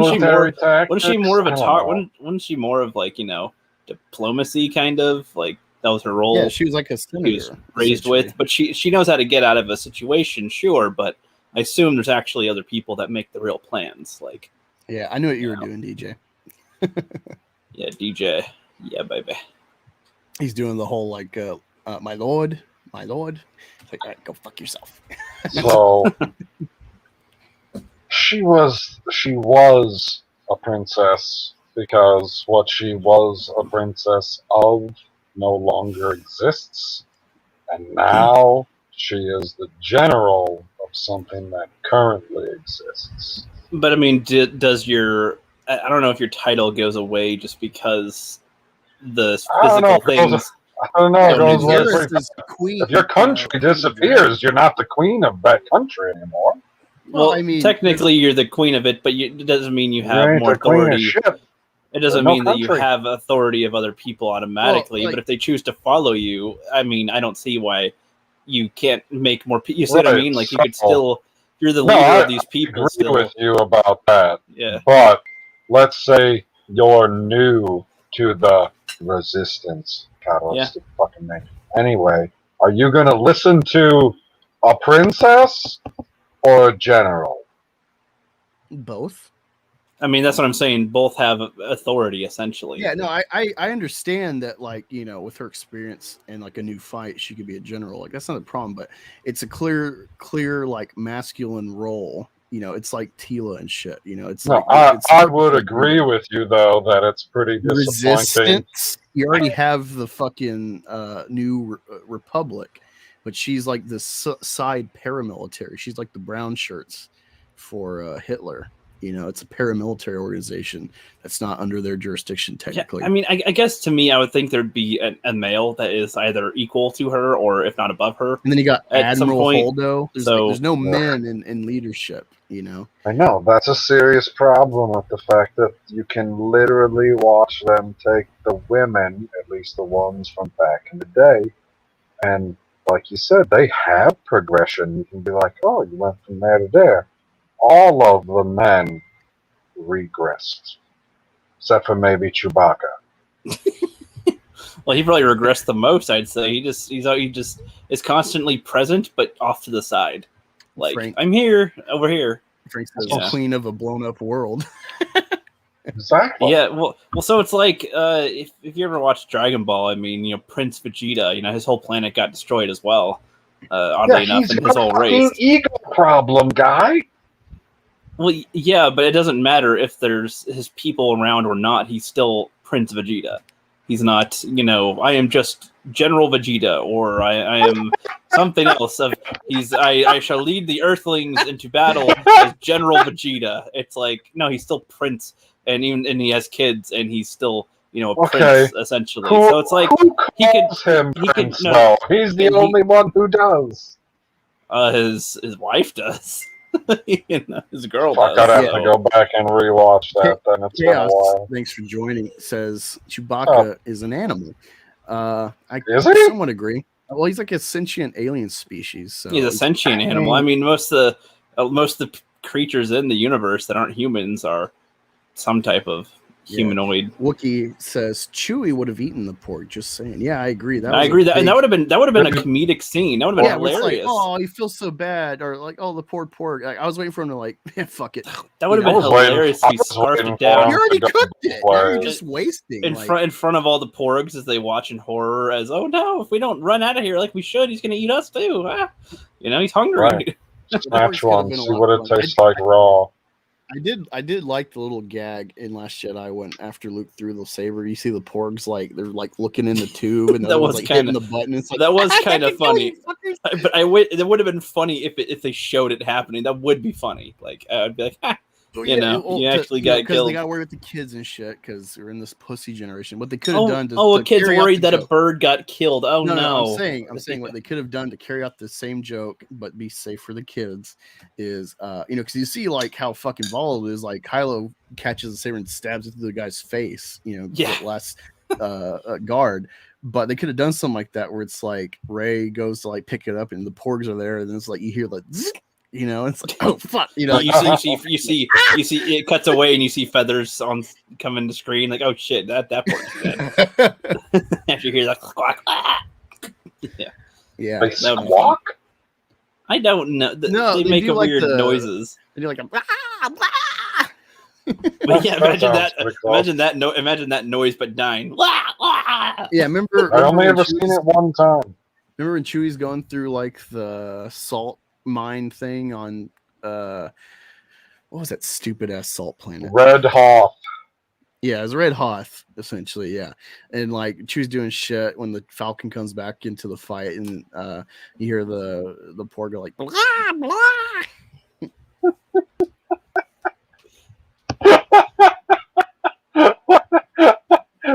I mean, I don't specifically remember what a reenactment. I'm pretty sure it's in the trailer. You can just watch the trailer and see that little cut. Oh no. Dude, honestly, I've watched the trailer after seeing that movie, of course. That makes it worse.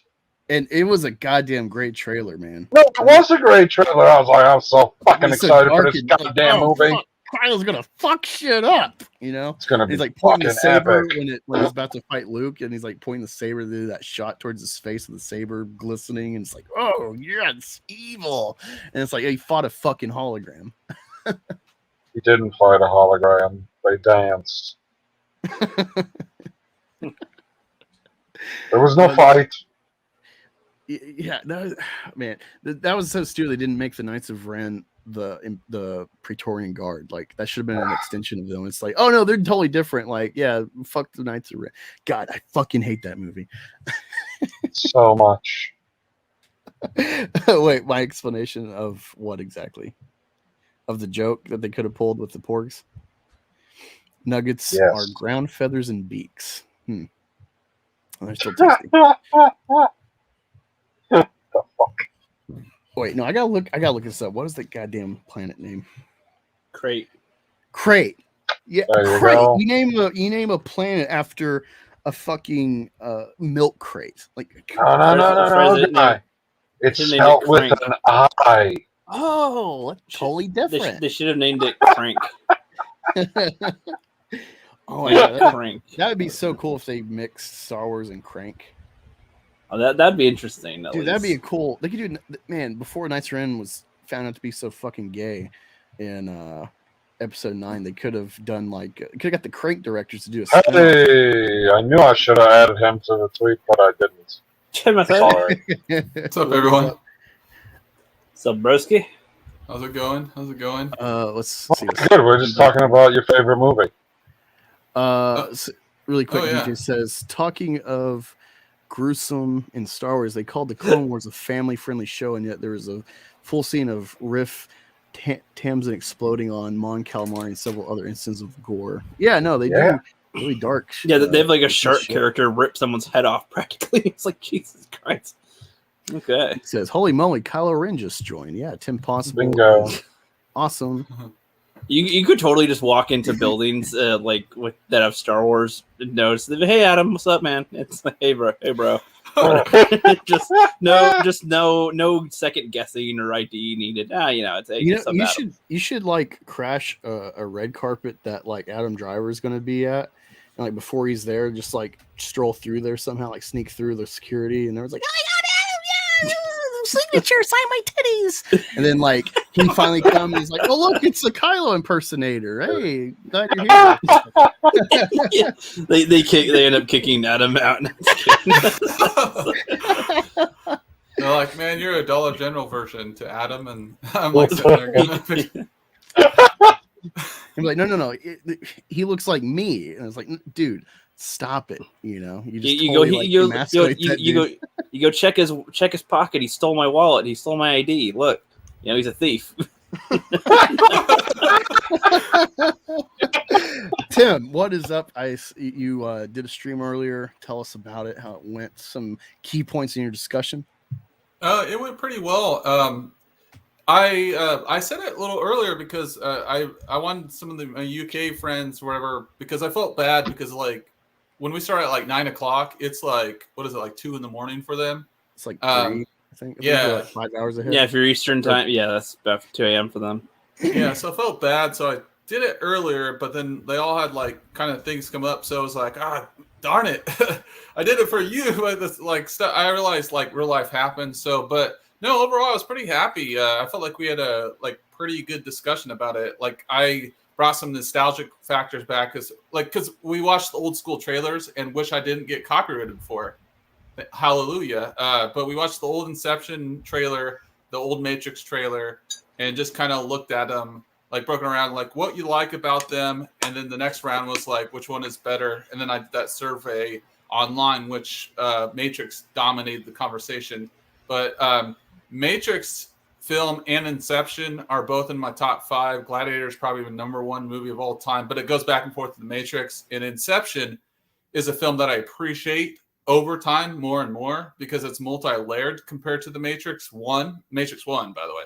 Because like I feel like everyone knows like Matrix 2 and 3 kind of dipped, whatever. I was fine with Matrix 2, but Matrix 3 kind of just, you know, like you go kind of bonkers trying to think about it. But I do like the Matrix, the idea of it. I like I do like the trilogy overall, but Inception and the Matrix, why I wanted to bring them together, not only do they align together, not that that means anything today, but one was in 1999, the other one was in 2010.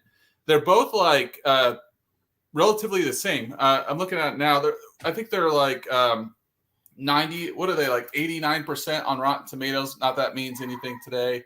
And one's 88. But then the other score on IMDb, I think Inception is higher compared to on IMDb. So, you know, I feel like they're good films to compare. Like one's more like emotional than the other. Like Inception's more emotional than the other. Like imagine someone that you had a wife with and you're like grew old with in this like, you know, fantasy world, and then you have to like, she doesn't want to accept the reality.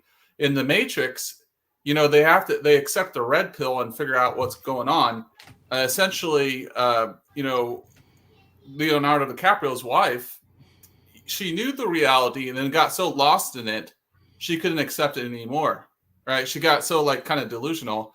And Matrix is so far like, I feel like Inception has more of like kind of like a nuance to it. I don't want to say Matrix is more popcorn because it's not, because the action for its time was revolutionary. The technology was just absolutely amazing. And then everyone's kind of copying on the Matrix graphics. And you could argue that Inception was maybe inspired by the Matrix in a way.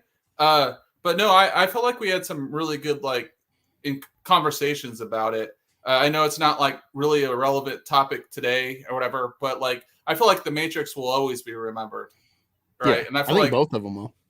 Yeah, me too. Christopher Nolan, man. Like we were talking about like even like details as far as like the sound score with Hans Zimmer in Inception. And we're talking about whether Ghost Rider brought up he's a writer too, and he brought up the fact that they were using that certain sound element in the trailers, and I was like, well, The Dark Knight was kind of doing that already because they had a 3-film span. And the first one of the Dark Knight trilogy came out in like, what was it, 2005?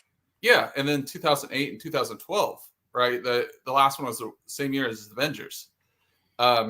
So I felt like these films like really set the bar, like as far, because like I could even compare box office numbers too. I realize inflation exists. Because sure, Matrix was made in 99. The box office was like the budget was like maybe 60 million. And then I can't remember the exact numbers. I got the Inception thing still pulled up, but Inception made $836.8 million, but it costed a little bit more. I mean, I realize there's inflation, but it was like no sleeper hit. Like, I actually thought that, the Matrix trailer, when we watched the Matrix trailer, it didn't give us as much, but the Matrix, the Inception did give us more. But the Inception trailer is so multi-layered. So I felt like they gave us more, but they didn't give us more. I don't know. And then Inception, I feel like there's a lot stronger cast in there because you have like Tom Hardy, Leonardo DiCaprio, Joseph Gordon-Levitt Hewitt, Cillian Murphy, and then you also have Michael Caine, and it's a lot of the people that Christopher Nolan's worked with before in like the Dark Knight trilogy, and you have Ellen Page, whatever. Elliot Page. Today. Oh, I was like, what are you talking about? No, I didn't know how to for the time, it was Ellen, but today it's Elliot Page because of the transition. So, but they had a better cast of actors because it was more like emotional. The Matrix is more seemed like more like a popcorn flicks, but I don't want to call that because it was just like a great film overall. Like it blew our minds. Like the first 20 minutes, remember, we're just like all sitting there, and Neo gets exposed to all this, and he's like, "Why are people coming after me?" And it had a little bit of a horror element to it because they had that little bug thing going through his stomach, and you saw his lips sticking together, and the scene where it's he's been living encapsulated in this false reality was just mind blowing. Like the Matrix or Inception kind of already went into it. The shock value wasn't as big, but it got really deep and sweaty towards the end when they went multi-layered. The big question of Inception is the first one. Well, there's only one. Was the last sequence, was he really alive, or was he still in the dream world, or was that reality? So yes to all. Yeah, I mean, they're both it's very thought-provoking. So, well, I think it's kind of like Blade Runner with that question. Is that by the end of Blade Runner, or at least one of the cuts, I'm not sure. That's a factor in the debate about Blade Runner is the cuts. But what I see, I think I got the final cut, and what I take away is that despite Harrison Ford's character's initiative, his motivation his job, catching these I can't remember what you call them, but the not humans. The replicants. There you go. Yeah. With the replicants, it doesn't matter. That's the end result. He falls in love with her, and it's it doesn't matter if he's human, if she's human. They're sentient, And he kind of learns that from the foe with Robert or Hager, whatever that guy's name is, the main foe. So yeah, I kind of see that where it's the real takeaway for DiCaprio's character is it doesn't matter. He's finally found some peace in his existence wherever he's at. If he's still in the dream or if this is actually real life. We got DJ Gaming. He's joined us. What's up, man? Hello there.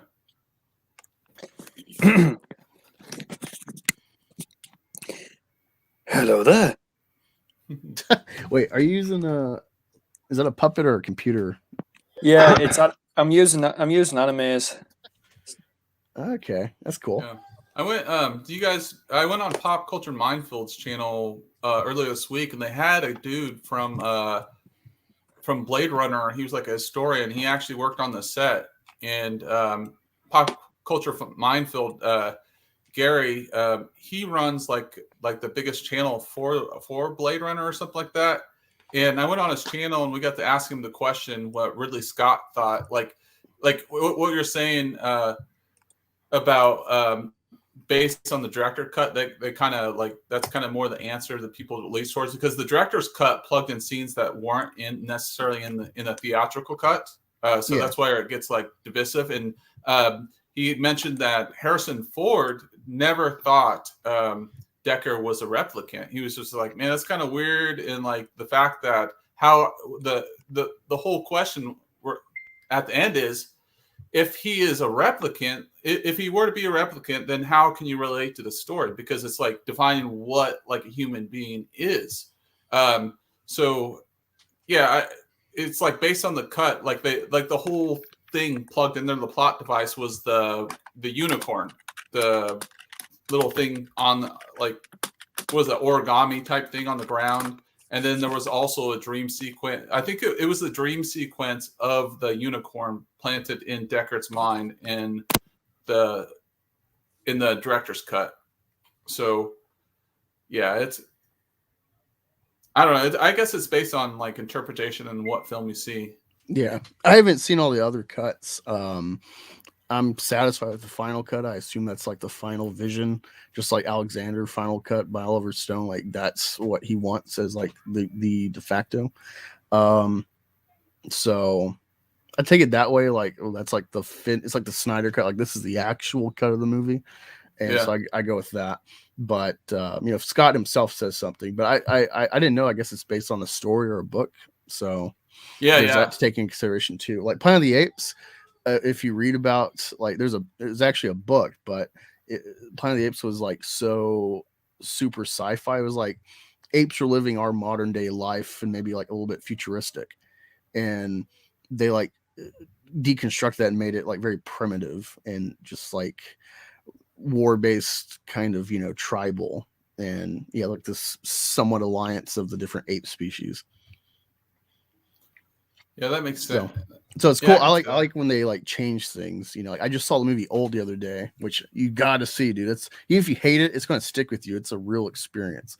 And Night is amazing, and he really utilizes a new set with like being on a beach and stuff, very scenic and stuff for his storytelling. And I read the graphic novel after I found out that was what it was based on, and he stays pretty faithful to the comic, but at the same time, he takes liberties with like the beginning and the end and some little details throughout to change it up. Where it's like this is still got the core of the book, but I had my own twist to it, and I love that. Some people are gonna be like, "What the fuck?" But it is really good. Like, it's not very gory, but it's a very unsettling movie. Like the way he shot it, he gets in people's faces a lot to like make you like just antsy, and it's like. It's a cringe movie in the sense of like not like SJW cringe or something, but like I was biting my shirt a lot, anticipating pain or just horrible events. Oh dang! Yeah. So it was M Night Shyamalan or whatever. Yeah. Is it like so? This is like a brand new film that just came out. Yeah, it just came out last week. I think I went to go see it, and apparently I don't know if Universal has some sort of deal with Peacock, but as far as I know, it's like a theater-only movie right now. Oh. So Shyamalan's trying to do his best to like save theaters. That's good. It like I compare it to A Quiet Place, like not for the same reason, but it is a theater experience movie. I think it'll be diminished. It'll still be a good movie if you see it at home, but it's a very, I would say, diminished experience if you're watching it on your TV. Yeah. What's interesting about the theaters, I want to keep going to the theaters too. Like, I wasn't necessarily happy with the new Dune trailer, but I still kind of want to see it. And the new Ghostbusters trailer I did like, but like I'm sure you all saw Scarjo suing like the theaters. Yeah, that's what we're talking about. I was going to get your take on that. Yeah, because sorry about DJing, because he shared that in Inside the Magic, which unfortunately the Wall Street Journal was its own separate article before, but they essentially I guess edited it with new information with the response by Disney, and that's what the Inside Magic had at the time as new stuff when he tweeted it to me. But yeah, what's your take on all that? Well, I don't know. Do you have the article? Like, I don't know the exact stuff. All I heard was kind of like based on stuff. Like I saw like based on stuff premiering on Disney Plus or whatever. She doesn't. Yeah, it's like a contract profits. dispute with a. So it's crazy, and so this is what I was gonna say. Even though Disney's like a hive of scum and villainy, if you will, business wise and shit, they're all about the money at the end of the day. There's some shady shit with Scarjo about this, like the recency of the movie coming out and then her doing this with the clear like lack of success at the box office long term, and she's already made 20 million on this movie, but she's asking for another 50. Crap. Yeah, she's asking for another 50 million in her for damages for the contract. So I don't know if that's like adding on to what she should already be getting, what she assumes she'd get plus the 20 million already, or but the way I read it, she wants like 70 million total. Holy crap. Like, so I know Robert Downey Jr., I think most of us know that he made like, 75 million off the first Avengers because he had back end deals or whatever, like percentage worked in within his contract, right? Because the movie made so much money. This, I feel like it's a unique situation because of like Netflix, streaming services kind of living in the post pandemic or whatever's going on. And how do they, people are still trying to figure out how like what type of percentage they get based on like a movie you have to pay for. Like Mulan, you had to pay $30 to see it. You had to pay $30 to see Black Widow. So is she saying like, was there a bunch of box office that came from the premieres on like from Disney Plus? And then she feels she's entitled to because she's not getting any money from that? Is that? It sounds like she thinks she's entitled because it was supposed to be, her contract was theater only, but they did because that's why they stalled this movie for like a year or more, and for the release because of the pandemic. But they did like the day and date with Disney Plus in theaters, and so that seems to be the dispute. And Disney's trying to like with their comments trying to like lowball her, saying like, oh well, you should know because of like the pandemic, and so this is like callous and stuff. But DJ, you can add your own take on this to enlighten Tim as well. Yeah, one thing I did actually quite notice was like when I was reading through some of the first article that I sent you before it was slightly updated and slightly amended, and the thing I noticed, the main key fact in all of this seemed to be that the fact Disney was hiding behind COVID just to try and get out of trouble, if you will. But the thing is, they were trying to sort of play they were trying to play the victim here and not the person getting sued, if you know what I mean. So they were trying to counterplay it a little bit. Like talk it down. Yeah, exactly. But see, the thing is, I would like to look more at like the contract. I'm not an agent, but like there's a thing called a buyout price. Like when you sign a contract for something, there's a set price and you don't get any residuals. I don't know how Disney Plus works or anything. Never obviously never worked for them or Netflix, but there's a, like as far as like commercial or like television, they have like seasons, what they sign on for. Like people that are in like Seinfeld still get paid today every time they're come on because of things called SAG. And then there's buyout prices for like certain projects where they just pay you maybe a bigger upfront cost, but you're not going to get any of the residuals. So that's like something you would have to see in the contract. Like you'd have to see like kind of the breakdown of the contract. So I don't know, like what else did it say in that article? It just said that she was suing Disney because she wasn't. I think it said pretty much this. I think you guys actually read the. If I just have a very quick browse through, you guys actually read because you guys actually did read the version of that I did originally send you guys. Yeah, we read the Inside Magic when Critic put his famous pirate voice on. So it sounds like it was just like very vague, right? Like Scarlett didn't mention any like super hyper details. It did seem to me like it was Disney airing their dirty laundry. Yeah, especially Scarjo. She is like, no offense to Gina Carano, but Scarlett Johansson is like an A-list actor. Like she's like in the industry and world like years. She's super established. So true. I think it was the Avengers films that originally got her on the map, and I think when it kicked off with Iron Man 2, even though I was a little bit off with me Marvel a little bit there. but yeah. Yeah, but my point is, she's been in like major films, like huge films, and then she was like, I don't know if she got nominated for Marriage Story with Adam Driver, but she was also in Ghost of the Shell. Not that was like well received, but my point is, like, she's had like a big filmography. Like she's considered like an A-list actor. Like she's done. I feel like she's done more than just the Avengers, right? Yeah. Under the skin, her and other stuff. I was gonna say her as was well, really good. Yeah, sorry. I was going to say Ghost in the Machine was absolutely fantastic film. I mean, that made billions at the box office in its first week when it came out. I thought you said Ghost in the Shame for a second. Yeah, I think the mic's going a bit funny. I mean, hey, it's only 4 a.m, so it looks like my mic's going on the fritz. Yep. Well, what country zone are you in? UK. Nice. So I'm Eastern time +5. US East time +5 hours. Hey, from my time, that's 8 hours away from my time. Yep.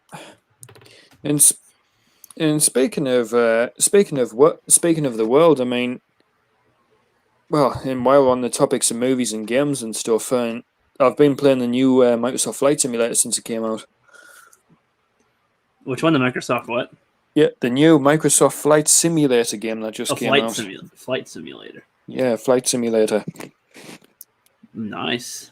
Is that like I'm trying to imagine? Is that on a controller or on the PC or something? It was on PC for a while, and it was having all sorts of technical problems. Then they brought it to Xbox, and I think I like how you said technical problems, and Angus dropped it. That's perfect timing. Yes. Yeah, he said his internet sometimes goes in and out, but usually not while he's streaming. So it's been more of a recent thing. I'm surprised. I take it this stream that we're using is being hosted through a separate server, because normally if his internet's going off, then technically this stream shouldn't be on by now. Well, it'll cut in and out sometimes. Yeah, it's not my internet. Something's up with my like when I'm trying to talk to y'all and reply, it's not picking up. So I'm on my phone right now. Yeah, I was gonna say, Angus, if this happens again, like next time, then we can just reset it to where my computer's hosting it, because I don't think I've had internet problems like that. Yeah. Let me see. Can you go to the next topic? The article. Let me find it in the chat. Let's have a look. See. Let's see. Beef. There we go. Got all the chats open right now. Can you pull up? No, I didn't send it yet. Go to I was going to say I'm just keeping an eye on private chat at the minute for the next topic. Well, no, I sent it to Ricky. In our the Deadpool one. No. I gotta find it. Oh, Deadpool was such a fantastic film. And it was ridiculously hilarious, Deadpool, man. All right, here we go. I'm sending it to you now, Ricky, in the beef chat. All right. In the beef. All right, Frank Miller. All right, y'all know this fella, Frank Miller. Yeah. So, Tim or DJ, start with y'all. What is y'all's knowledge base with Frank Miller? Frank Miller. I mean, cool. You sound like something with Spider-Man, right? I don't know if he's done Spider-Man directly, but he's famous for 300. I know he's a movie director, but he is going. But I think there was. I'm not sure what it was. Oh, comic book writer of some sort, right? He it says 300. Yeah, that's it. Daredevil novel. Oh, it's Dark Knight Returns. Oh, so he's more of a writer, not a filmmaker, right? Yeah, he's done some film work. I think he directed. Yes. I know he's produced some. I think he directed The Spirit, which is like in the Sin City version. A Sin City style of directing. Oh, like the character of The Spirit. I see. Yeah, but he's famous for The Dark Knight Returns and that full trilogy of comics. That's very quintessential for not just Batman, but given that they've made Dark Knight based a lot on that comic in Long Halloween, it's like, you question where would comics be without that comic, comics and the comic films. So he's very foundational for this multifaceted industry, and he's just been canceled because of a comic he did 10 years ago from a con, and he's still, writing, Oh, producing and jeez. stuff. Yeah, I don't even get why they stopped him from doing that sort of thing when he was What's up, Ambassador? Ambassador's here. He also Yeah. did 300. What's up? That's crazy because didn't they? What was it? James Gunn they let back for a tweet he did 10 years ago. That's so hypocritical, right? Yeah, because James Gunn was Guardians of the Galaxy, if I'm not mistaken. Yeah. Yeah, if you've seen Hill versus Babyface's coverage, he actually cited just some guy, the person that had such a hissy fit about Miller, has been starting drama for years, going back to I think 2014 with cons and comics and shit. She's one of these race baiters, ethnic baiters. Hill versus Babyface talked about how England is 80-something% white, and this woman's talking about how racist the country is because they looked at her odd because she's in her Islamic garb and stuff. And it's well, yeah, you're in a Western, highly white, rural area of the country. You don't look normal for them. She's one of those type of people. And she got her way, apparently, and Thought Bubble has canceled Frank Miller's appearance. He was the headliner, essentially, for this thing. It'd be like, oh, I'm going to go to Mayhem or whatever, and or Rock on the Range in Ohio, and then they cancel the marquee act for the first day. That's bad. Because arguably, superhero films tell stories for people that are different, right? Based on because who in normal reality has superpowers, right? So they're kind of put in their look at the story of X-Men. They're kind of put in a kind of different group.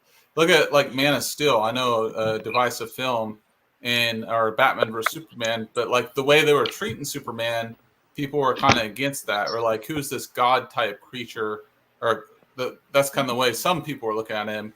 Who's this godlike man? And yeah, so I don't think that's fair. And talking about similar parallel universes, I mean, have you ever heard of the film Watchmen? Oh yeah. I actually did like Watchmen. I did. I know. I was actually quite surprised. I was actually quite surprised how that was supposed to be sort of I'm only saying sort of a spin-off sort of a knockoff of X-Men, but it was good nonetheless. Yeah. No, I know the hardcore comic people that watch Watchmen didn't like it, but I'm more of a casual. I don't want to. Yeah, more of a casual guy. Yeah.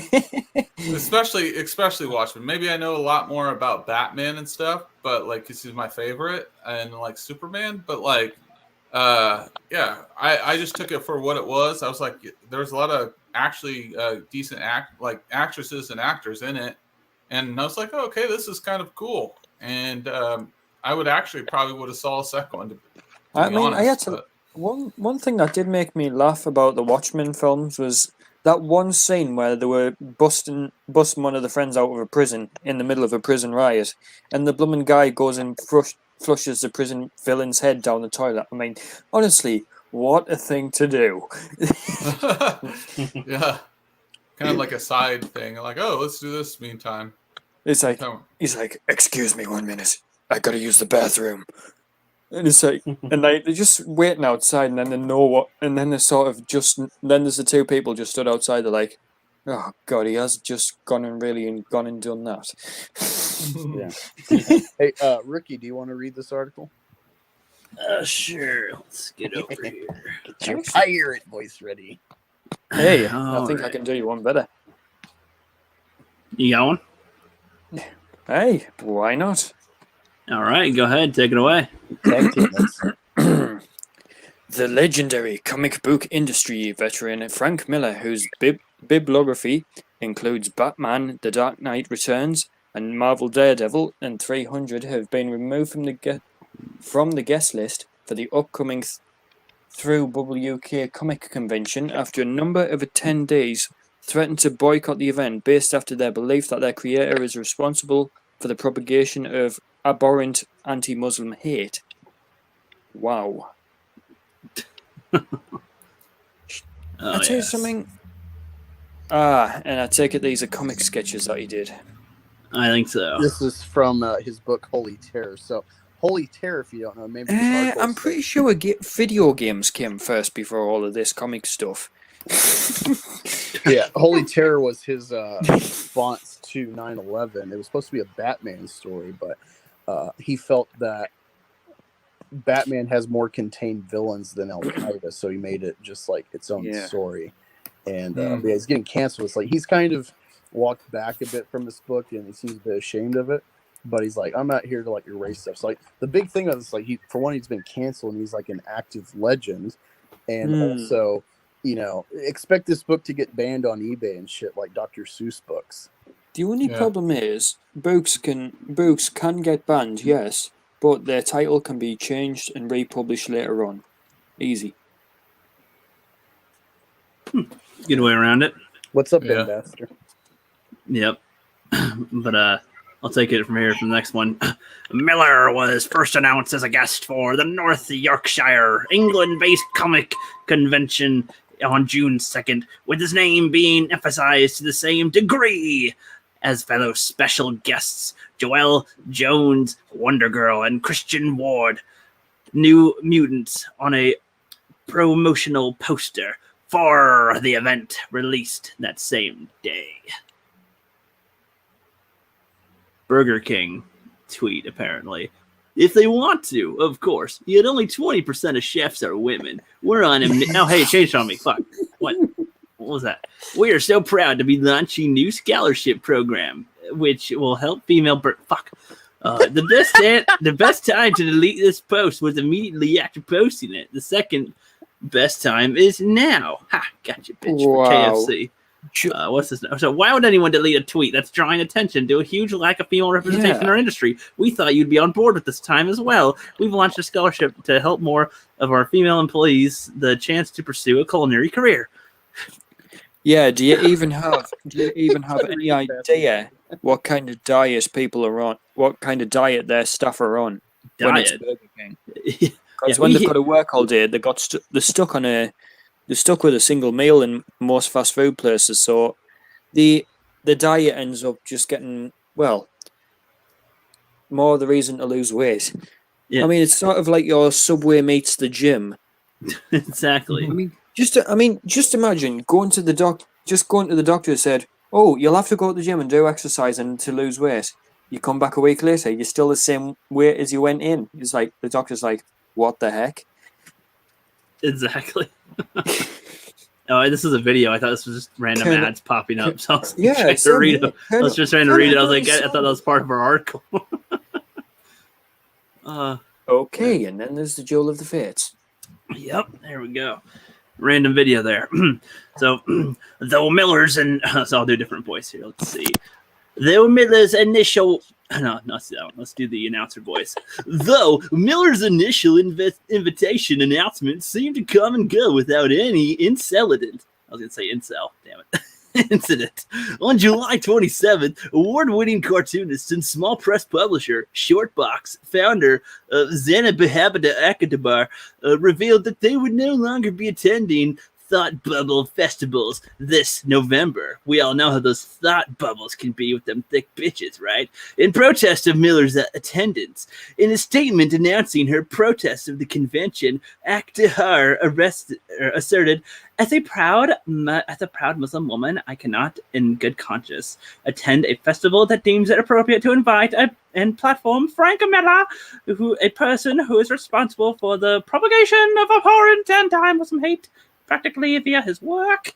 Anti-Muslim bigotry is repugnant and condemnable, yet it has become so deeply rooted, so widely accepted in society that it is not even given a cursory consideration, as evidenced once again in this situation. Akhtar continued, I cannot comprehend how time and time again festivals and communities within comics espouse values regarding inclusivity, diversity, comics being for everyone, zero tolerance on hate, zero tolerance on hate, but all that lip service evaporates when they are asked to enact those same values. That is the British voice of the night. Hey, Tim, you want to do a character? Read some? You're Sure, the I'll acting try. guy. The acting I'll guy. try it. Let's do it. Grab some other popcorn. What are we reading? So it says in a follow-up tweet on the screen Yeah. here. Okay. What's this talking about? The thing? Yep, where follow- it says in a follow-up tweet. Yep, right over here. And Full it's supposed to paragraph. be a chick. I don't know, just do a voice record. Do it. Just do it. All right. In a follow-up tweet, Okta stated that she said that had first contacted the Thought Bubble about privately 8 weeks ago and had been assured action would be taken. Miller's continued invitation made her feel as well if it's been communicated to me that I am accepting a role loss. All right, so repercussions to my career, income over repercussions to theirs. Interesting. She's like, the way she constructs her like whole thing is kind of like really like it doesn't flow. Yeah, You know what I mean? It's that just- happens a lot when we read these. It's like I think I'm fucking up, but I'm not. It's like the way it sounds it's not smooth, like the way Yeah. they word things. Yeah. It's very odd. Like it's smooth. That was good. That was good. Oh, there's some short box stuff. It sounds like a midget company for boxes or something. Well, that's a rather cardboard performance. Mm-hmm. So let's see here. For clarity, I first contacted Thought Bubble about this privately 8 weeks ago. After discussions, I was assured action would be taken. This week, it's been communicated to me that I am the acceptable loss. Repercussions to my career / income over repercussions to theirs. Oh, it's the same word he just read. Okay. I was reading the tweet that they had here. Okay. Though Akhtar does not cite any specific instances of anti-Muslim bigotry from Miller, it is assumed that she is referring to his creation of Holy Terror, a graphic novel in which original character known as the Fixer sets out to battle Al-Qaeda. Originally developed for DC as a Batman story, Holy Terror would release and to widespread criticism as many believed the story depicted the religion of Islam rather than the specific terrorist group Al-Qaeda as the book's villain. Yeah. And so in British or Blimey. British accent, I know it's Al Qaeda in English, but like in like Britain or how do they say Al Qaeda in Britain? Well, Hill versus Babyface. You're talking to someone who's British, so Hey, I we- can quite we easily got- tell you. We got one, yay. Yes. And plus, we do not talk with a posh London accent. Because I'm from the northeast of England, so we talk with like a Geordie accent. Yeah, Oh, you it's said a few different. Geordie. Oh, yes. I love that band.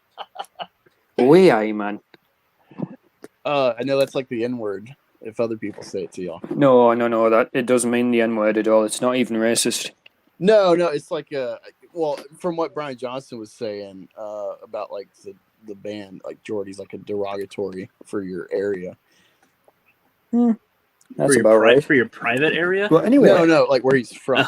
we call It's like, what? it's Al Qaeda. Yeah. Al Al Qaeda. Qaeda. Oh, instead of Al Qaeda. I got Yeah, I like how Hill versus Babyface read. He's like Al Qaeda. you. He always like he puts extra emphasis on a lot of words. Al Qaeda. Yeah, try saying Boris Johnson in English. Yeah. He can't even bloody run the country. Honestly, right? His hair is always a mess. You could use it as a bloody toilet scrubber. Every day you see him on the news, he doesn't even have his own hairbrush. It looks like a complete floor mop. We It could looks have like- Billy Mays. it looks We could like- have Billy Mays sell it as a product. Putting it bluntly, you could swap bloody Boris for Donald Trump's bloody body double. That's funny. Pass. Yeah, when I'm reading this, I'm not doing a specific accent. In fact, I kind of switch accents as I go halfway through half the time. I'll try to hold one, and then it goes to something else. However, Miller stood by his work upon its publication in 2006. He has since changed his opinion to self-admitted propaganda story. When I look at Holy Terror, which I don't really do all of that often, I feel the anger ripple out of the pages. There are places where it is so bloodthirsty beyond belief. Miller told the Guardian Sam Thelman in 2018, God, I nearly spoke French there. God. I don't want to go back and start erasing my books. He replies. I don't want to wipe out chapters of my own biography, but I am capable of that book again. Ah, yes. Yeah, now I really want to read this. Hopefully it's on the free site so I can read it. Yeah. I'll review it for y'all. I'm excited because I'm a vet, so I love the idea behind this book. Yep. You want to go next, Angus, or who wants to go next? Oh, sure. Let me pull it up, and I'll read it. You know what? I feel like we're in one of those high school reading groups where they just assessing us. Well, usually I read the whole thing, so it's nice to have somebody else to kick in a little bit. So it's funny is because like, when I was in high school, and we'd be like taking turns reading. Yeah, you do popcorn read. Well, yeah, we take turns reading Hamlet or something, and it's like I kind of picked up on the cadence of like this older English writing style, and then you'd have like some jock retards like it's like, oh my god, like there's always that one kid in the reading group that keeps everybody waiting. Yeah, let me pull this up. It always makes you think of Holes, where he's like, the duck might swim on the lake, but my daddy owned the lake. This is like, Yep. Where let's see, what's the next As actors tweet son sparked calls to boycott the entire convention. Amongst Hare supporters, Through Bubble ultimately announced on July the 28th that Frank Miller will not be attending. God, why did they put half the words on separate lines? Will not be attending a Thought Bubble. Over the last 14 years, Thought Bubble has grown into an amazing community of comic creators and fans who we love and trust and respect. We have let you down, and in our commitment to maintaining the Thought Bubble as a safe space for all, we have fallen short. Read the convention and organizers' statement, and they said, "We exist to share the art form and its worlds with people and any individual group. Our community feels uncomfortable or excluded from our show, then we failed. We know that many of you are disappointed in us and have been expecting commitment on this before now." They continued, "We are sorry for the silence. While it has been trying to fix, this Frank Miller will not be attending this Thought Bubble." All right, I'll read it. That was good. Continuing their statement, the organizers further affirmed that they were deeply sorry, particularly to those who should be standing up for the book, and hope that you can give us the opportunity to make this better, and we will thank you for holding us accountable. We know there is still more to discuss, and we will be replying to those who have been in touch. We hope you can bear with us while we do this," the statement concluded. "We won't let you down again." What do you make of Thought Bubble's disinvitation of Frank Miller? Let us know your thoughts on social media or in the comments below. Would you like to know more? Yeah. Well, you know what's funny is Thought Bubble removed comments from the tweet recently. So And they're fucking. and They have no and balls. They caved, and it's funny because they're caving to people. People don't want to say, they want to be nice, inclusive still, and be somewhat PC. But I'll say it. From what I know, and you could maybe verify this more, DJ, but from what I've seen from YouTube, Islam and immigration has been a huge problem over there for y'all, especially like targeting yeah. young women of white ethnicity and stuff.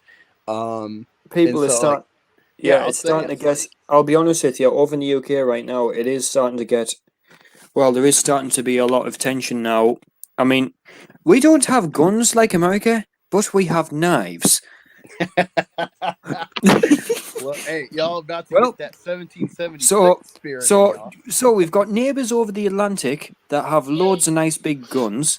Then we have the UK, which loves playing with sharp objects, and then we have the landing boats, which are the immigrants coming into the UK, and what happens is they manage to get onto UK shores.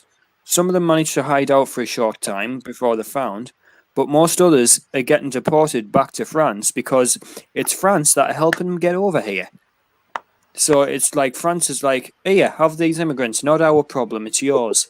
When they're coming from the French side of the English Channel where we can't cross over. Yeah, well, from what I'm seeing, there's a lot of political discord in France right now. Political discord. Boris Johnson is the biggest political discord that ever happened to the whole of damn England. But yeah, unfortunately, being in America, we're all about inclusivity and the whole liberty statue, like bring us your poor and your immigrants, all that stuff. God. But yeah. I mean, that's a really good thing over there. But the UK ain't about freedom because our Prime Minister cares about us keeping locked down and keeping us under control by forcing us to have vaccines. And he's basically said, because you don't have to get your vaccine if you don't want to, right? Because it's people's opinion. And the only thing is, right, the government have not actually said this in words, but this is how they're doing it. They're installing fear, and they said, right, you can't have your freedom in the UK till you're vaccinated. And you know what employers are doing in the UK? They're making you to have your vaccine before you even work for said company. So people who don't want to get it are going to have to be forced to get it. And the thing is, our hospitalization rate is going through the roof at the minute because the unvaccinated large majority, because of all of the misinformation the UK government has put out, the amount of misinformation has been about COVID has, let's just say, the UK, they released all of the restrictions like what they've done around with other countries around the world, and the infection rate's going 30, 40, 50,000 cases a day at the minute. It's climbing back up 10,000 a day at least. Yeah, like what I was getting at though is like with the problem is like and what Thought Bubble did is like they bent the knee to an Islamic person that loathes the country she's, I guess, residing in or been invited to. Seems like she's part of the West, but doesn't really want to adapt and conform.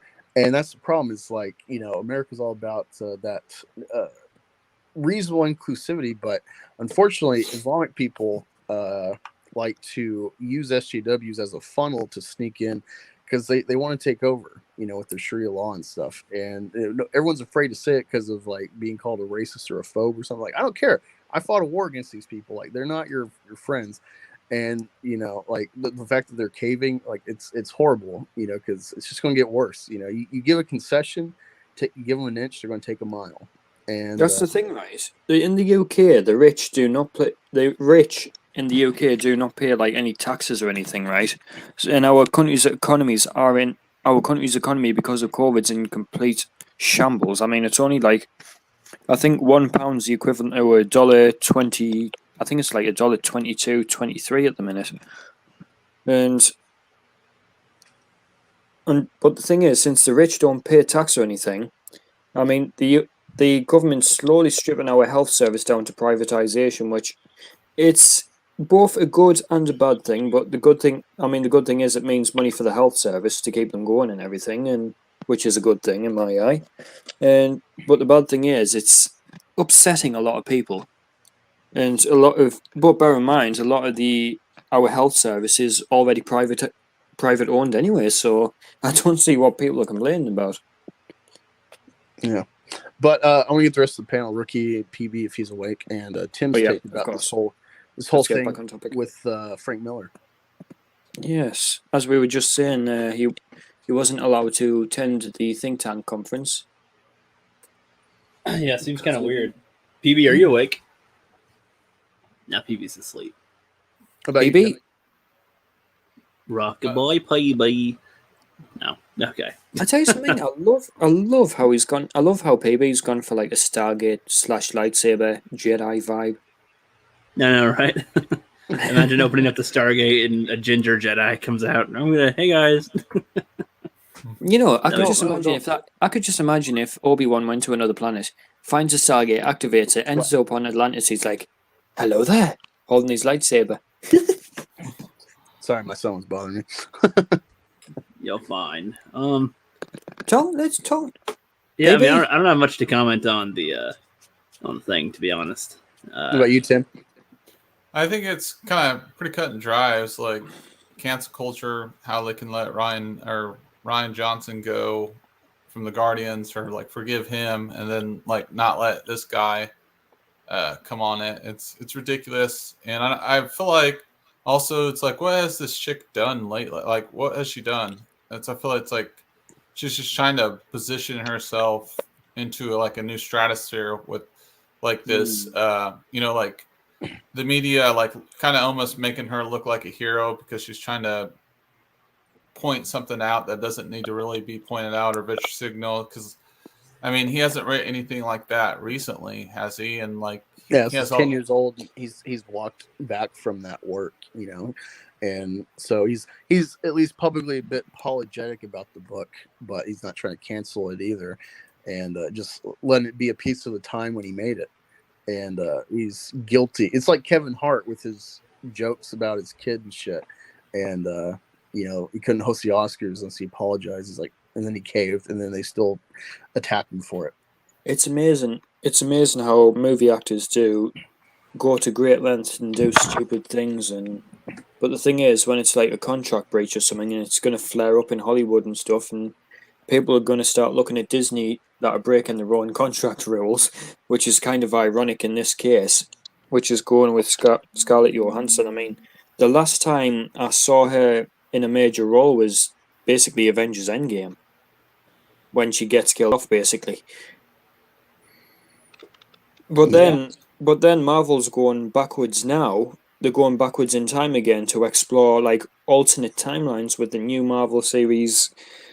I think it's new Marvel series What If. I think that's the name of the supposedly upcoming new series, where they're going to start experimenting. What if such and such a hero was a different person or personality in another universe and such? Yeah, it's an animated series. The What If. Yeah, I'm not a fan of that style of animation. Yeah. Oh, watch it. Hey, what's up, and just while we're on the topic of Marvel and DC, I wonder if the talking of major Marvel films and stuff, I wonder if they'll ever do. Remember when Marvel's Agent Carter came out with Peggy Carter? Yeah. Because since we saw Captain America go back in time at the end of Avengers Endgame, I wonder if they'll ever do a new TV season of Marvel's Agent Carter. They won't. I mean, Agents of S.H.I.E.L.D. and Agent Carter, they don't want to make those anymore, even though I'd say they're better than the current ones they're making now, but, I heard Peggy Carter stood down or the actress, whatever, because she, for another series, I think she was trying to get out of that mold. Then the series... Yeah, she didn't want to have all that camera time and get famous. Because she didn't want to get, kind of stuck in the niche, because she don't want to be a pigeonholed person character or something. Like how now it's hard. Like how now it's hard to recognize Robert Downey Jr. as anyone other than Iron Man. Yeah, exactly. Yeah. Hey, what's up, Keely? We're talking about Frank Miller getting canceled. Now we're talking about Marvel stuff. Rookie, for a bit of a palate cleanser for the dour cancel culture shit, you want to pull up the video I just sent? Just one sec. Yeah. It's funny. I was looking Infinity, through. I was looking through. Queen's I'll get it in a sec. I was looking through. Oh, you got a raid going on? Sweet. Yeah, I was looking at the comments of the like button video, and somebody put the like button is now a new pronoun, and if you don't know what to call someone, just call them the like button. So, it's pretty funny out of there. Smash that like button. Smash that like button. Smash. And it looks like an SJW type of account, but that was a funny joke. Okay, time for some memes. Yeah, I showed this to my kids and they got a kick out of it, so I figured this is something else. Yeah, what's up, Sherry and Keely? Thanks for Did joining. somebody say memes? I said memes. Oh yeah, we love showing memes. That's what we do all the time. In fact, I've got a meme to share with y'all, and trust me, you'll laugh your asses off when you see this, and it's Star Wars meme. Sweet. Let's get through these first, and then we'll see what you got, DJ. Your kids love this video. Yeah, they loved it. Will he shrieking around the house too after that? No, surprisingly not. Oh, Hang on, let's see if I can find my Pakistan man I remember, sentenced to I remember, 1,000 I remember. lashes for masturbating to drawing of Prophet Muhammad. Is that real? I- No, there's yeah, no I way. think I think it was real. That's funny. Oh, what's this one? The, The blood, blood of of- Christ is my vaccine. What? The blood of Christ compels you. That's what it reminds me of. Yes. We beat that purple-haired dude. They won though, right? The other team, right? Yeah, they beat Sweden. the mayor. I think it's Sweden. And hey, is there a meme about the NBA or the USA basketball boys team losing to France or whatever? They're out. I thought Oh, they wow. just beat Iran. Oh, they beat our. Okay, they're still in. I guess so. Mm. Yeah, this is a funny picture I saw. I just thought it was hilarious because they caught the doggy licking his lips while he's looking at. It looks like he's going, "Yo quiero Taco Bell."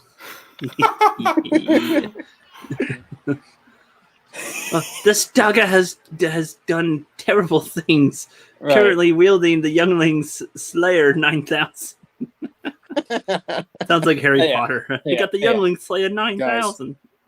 Right, I've got the meme. Awesome. We got a couple more. Right, All I've right. got the meme. All right, we'll get that in just a moment. All right, Whoa. here's the next one. I'm gonna redraw the Padme meme Holy moly! to make it cute and artistic. No.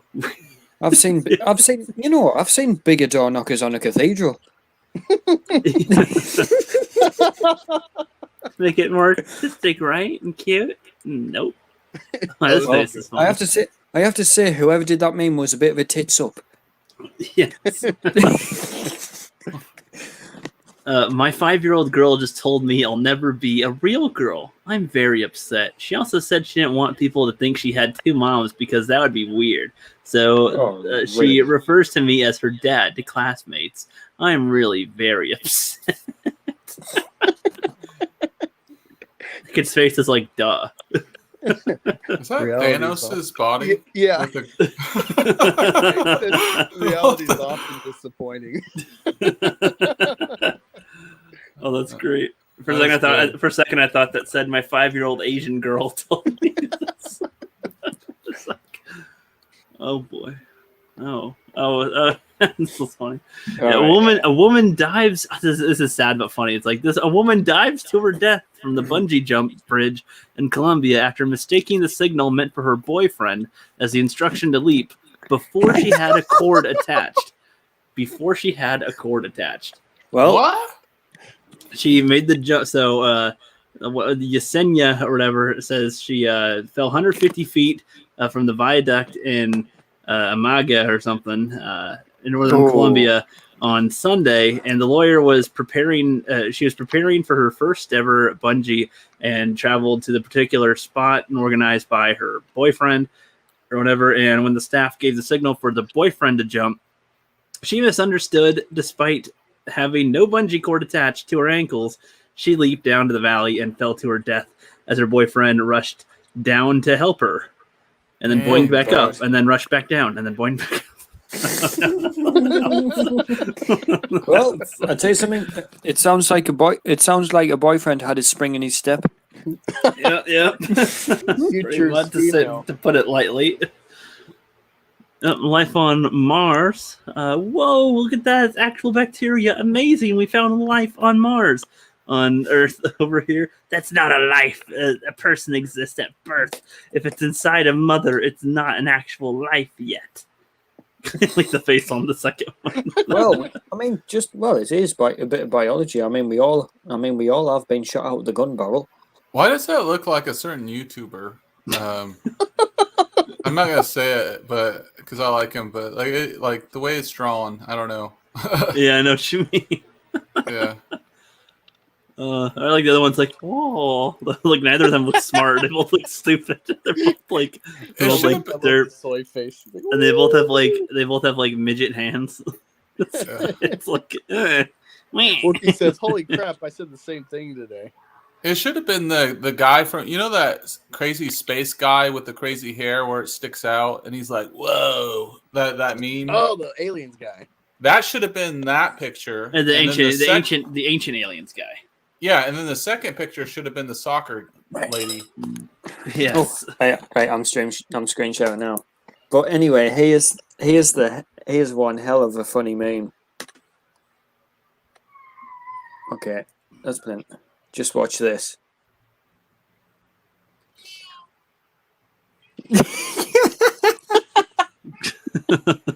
No, how about that, Neil deGrasse Tyson destroyed their tank. Shit. Oh. A little bit of Photoshop I did. Oh, that's fucking cool. That'd be a better show. Options. Yeah. That would be a better cool. show.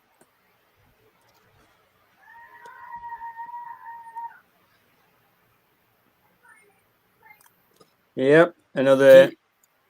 Do you guys like Bad Batch? Do you guys like watch Bad Batch? Do you guys like it? I'm an episode behind, but I don't really care. Yeah. I gave up the last 2 episodes I have not seen. It just it got hard for me to watch. I want to come back to watch it. Maybe it's going to get better, but man. By the way, on some of these Star Wars groups recently, I've seen a lot of Fast and Furious jokes going around on several Facebook groups. Oh, yeah. Fast and Furious has random ones everywhere, but they're not. There's a few that were creative, but the rest were kind of weak. They're like, WTF, Dom? You don't mess with family. Yeah. What kind of a dog is this?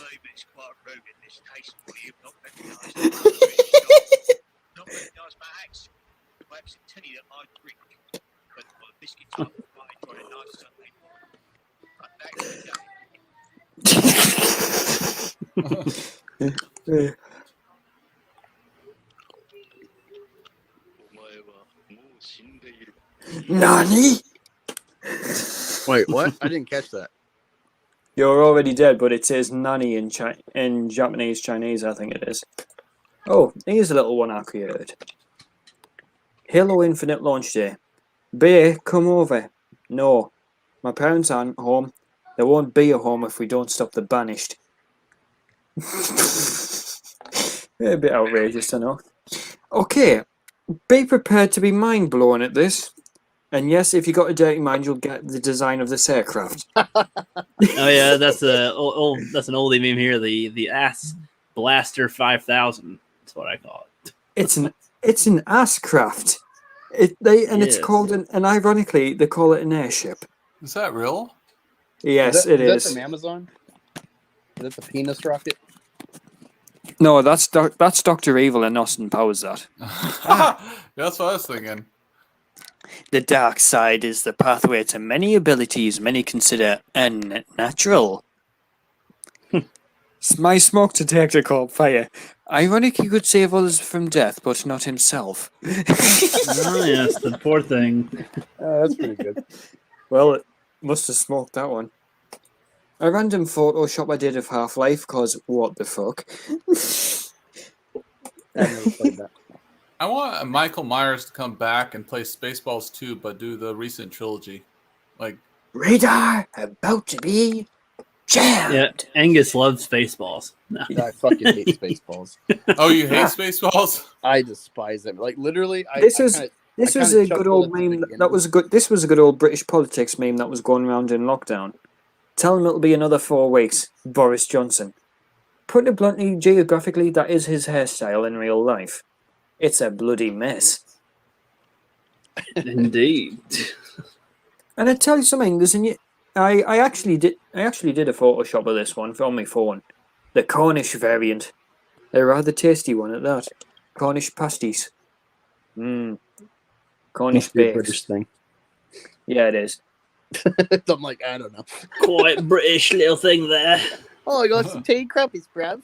Oh right, yes, we only knows how can I do, all I right. thought it looked like a nice crepe. Oh no, it's France. I didn't know if it was a fishy or something you're Oui, supposed oui. to put in your mouth. Nope, neither. Unknown. What do they say in the UK? They call them like hooligans and blokes or whatever. They call people. Yeah, you bloody bloke. Yeah. Sometimes I like to look at my best, and I feel proud of being being funny one time. Oh. Hey, Mike, how'd your hands feel if I smash them with a hammer? Thor laughs maniacally. Oh. It's Mike Tyson. On the internet, nobody knows you're a banana horse. Nobody. Your internet is slow. You merely adopted slow. I was born in it. It molded by it. I did not see a broadband until I was already a man. What if yes. cats on the have their own internet, and it's full of pictures of us? Yep. Crazy accent. I got some more of the video memes ready. Oh, okay. I can't pull those stand up. how all men generalize women. Yep, the All right, let me one, pull up- the one, Baby, the one I'm no better, woman. man, but you can expect a few inches tonight. God. All right, Rookie, let me pull up yours. Okay, Yeah. got it I'll ready. swap over and let someone else have the turn now. Okay, hold on. Oh shit, it's not on one. Hold on, just one sec. Yeah, You know, I have two sets of video memes ready. I would have absolutely laughed my ass off if you'd accidentally done a PewDiePie, and just imagine if that was like your internet history. The PewDiePie. Do you remember that? Do you remember that when PewDiePie exposed his internet history to all the world and it was like all porn and everything? Not exactly. I don't really watch. I don't watch PewDiePie. Like, what's he do? Like, PewDiePie fans. Well, he had his fame. He was like, he got his fame over the years and stuff, and he came to fame after just being a streamer in a garage. And He like played whatnot, video and then- games sometimes. yeah, he was more like a Call of Duty streamer. He was like on the OG Call of Duties, and not this Warzone crap they've got out now that gets hacked and cheated on every 5 minutes of the day. Yep. She did it! She did it! She's the one you want! All right, I was watching cartoons, playing video games with my cousin. Wow. And she came in there. All right? some Transformers. I am not going to jail for you or anybody else. I have done nothing bad my entire life. Hey, man, I'm still a virgin. Hey man, I'm still a virgin. That's pretty good. Kid's a good little actor right there. That was great. And then what was this? I don't know if we showed this one last time. I don't No, I remember. didn't see this. No, it was like the moon has no light of its own. It reflects off the sunlight. The vampire's like, oh shit. So vampire at night can still burn. Little bitch. Let's see here. Now the next one I think is on. Oh nope, I do have one more. I think. Husband, I'm getting you diamonds for our anniversary. Wife says, nothing would please me more. So the husband gets her nothing instead. Perfect one of our time. And hold on, got another tab up with some other memes. By the way, I'm not sure if you heard some of the British news in America, but I bet you heard the British politics was going well. Yeah, it always seems to be going swimmingly, isn't it? Over there. I see The what you British did there. politics in itself is just an internet meme. Yeah, No, here and there. what? Is it true? Like, I have a friend that's on TikTok. That's Oh, you saw this that's a too. chick. Okay. But like, they don't think all Americans are like hillbillies that because they own guns, right? Of course. Is that a real thing or? No, that's just a myth. That Only Okay. some of us done be hillbilly I don't own toting a gun, guns over but, there, like- yeah, boy. I don't know. why do you why did he just sound like why did he just sound like Ellis from Left 4 Dead 2 there? You done don't know what you're talking about, boy. No, it's moderating from my friend's channel that's from the UK, and they're like girls, and I was like, they made a joke. I thought it was kind of funny, but it was like, I don't know, they obviously don't believe in like the gun control thing. I was like, it's fine, man. I was fine with, I'm not gonna fight you. Like, each your own, but yeah, I just wanted to ask. Appreciate it. Yeah, I think this is important for anybody in any country here.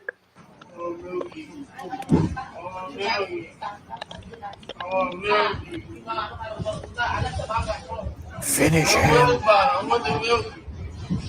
This is a Whoa, what is going on? Whoa. Oh my god. Is there like caption to this, like where we can hear what he says? He likes to milk you.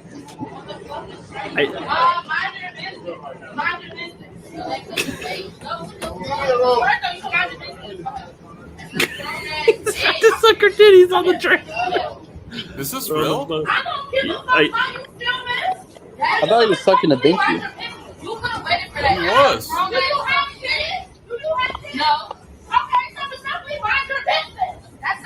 And she's barely wearing anything. That's the thing I love about Americans. When they start fighting, they start fighting. Yeah.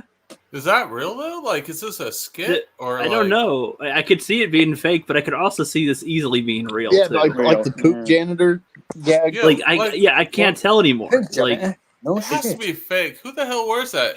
No one that drunk does that. Like sometimes it's their lifestyle fetish. There's ones where people literally live as babies and want to be treated like full-on babies, like as that's a real adults. thing.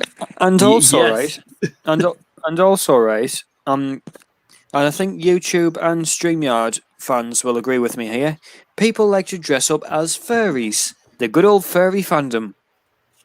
That's been their thing for a while, but creepier stuff's come up since then. I'm so confused. Yeah. Oh, there's this is only halfway through their video. This bitch about to fight people. Her Got her boobs tits are out. out. Yeah, she's trying to breastfeed apparently. This poor black man needs some milk. Hey, do you want to hear some good old British humor jokes after this? Totally. Take that shit somewhere else. Get off the train. Bitches don't know how to fuck. I'm retarded. It's okay. I'm all the way retarded. It's okay. She's saying she's retarded. I didn't hear this part of the video. I'm retarded. I'm all the way retarded. That's the best excuse I've ever heard. They sound like a couple of chihuahuas.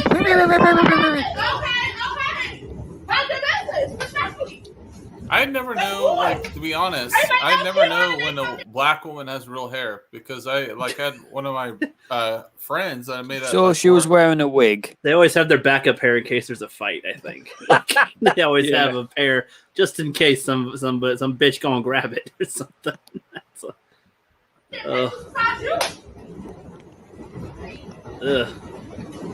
Hi, baby, suck my titty again. There's no way this can't be real. This is. Anybody else got something to say? I tell you something.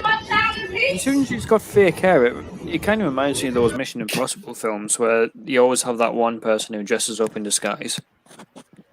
Yeah, pretty much. Yeah, here's some good old British comedy for you if you want. Yeah, and just a moment, I'm doing a couple of the video bits here. Yeah, I didn't have time to collect them, but we got the Libs TikTok. I always have something on there. So I never thought I would have the opportunity to make a video like this, but last week I came out of the closet as agender and queer. So I would like to officially reintroduce myself as Rowan. no, so it's lame. What? I thought she was gonna say something more stupid than that. But based on how dumb some people are, How did she get you gotta 11K views for that though? I'm like wondering. It's like, what the fuck? What was so interesting?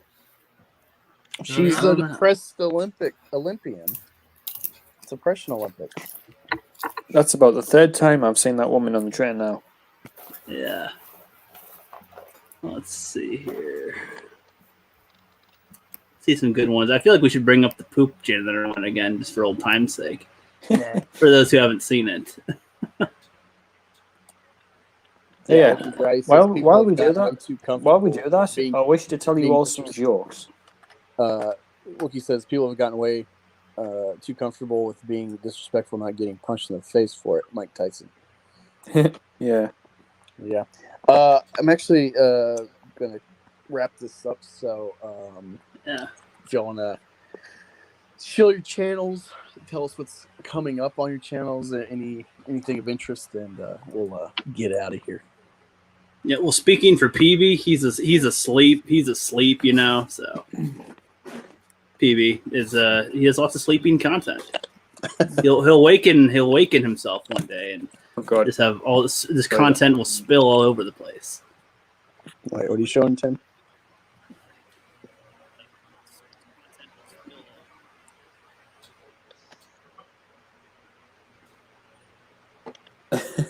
What is that? Oh, a paint cannon. That is a paint cannon. The mic was muted. Sorry. All right, hold on. Oh, is that the shit one? Can you hear it? Not really. No, I can't hear it. He's thinking hanging out with Steve will do it and Bradley Martin, but Steve is coming back, baby. If anyone that's watched Jackass back in the day, dude. No, he took a crap what's cannon. going on with the sound? Because I think we're getting some sound over. I don't know. I was sharing the video. Let me dive into it. I feel bad no one can hear it, but it's the sound is like. I mean, it's funny. Yeah, Tim Possible's on a feedback. He's gone and done a mic feedback. Where are we at?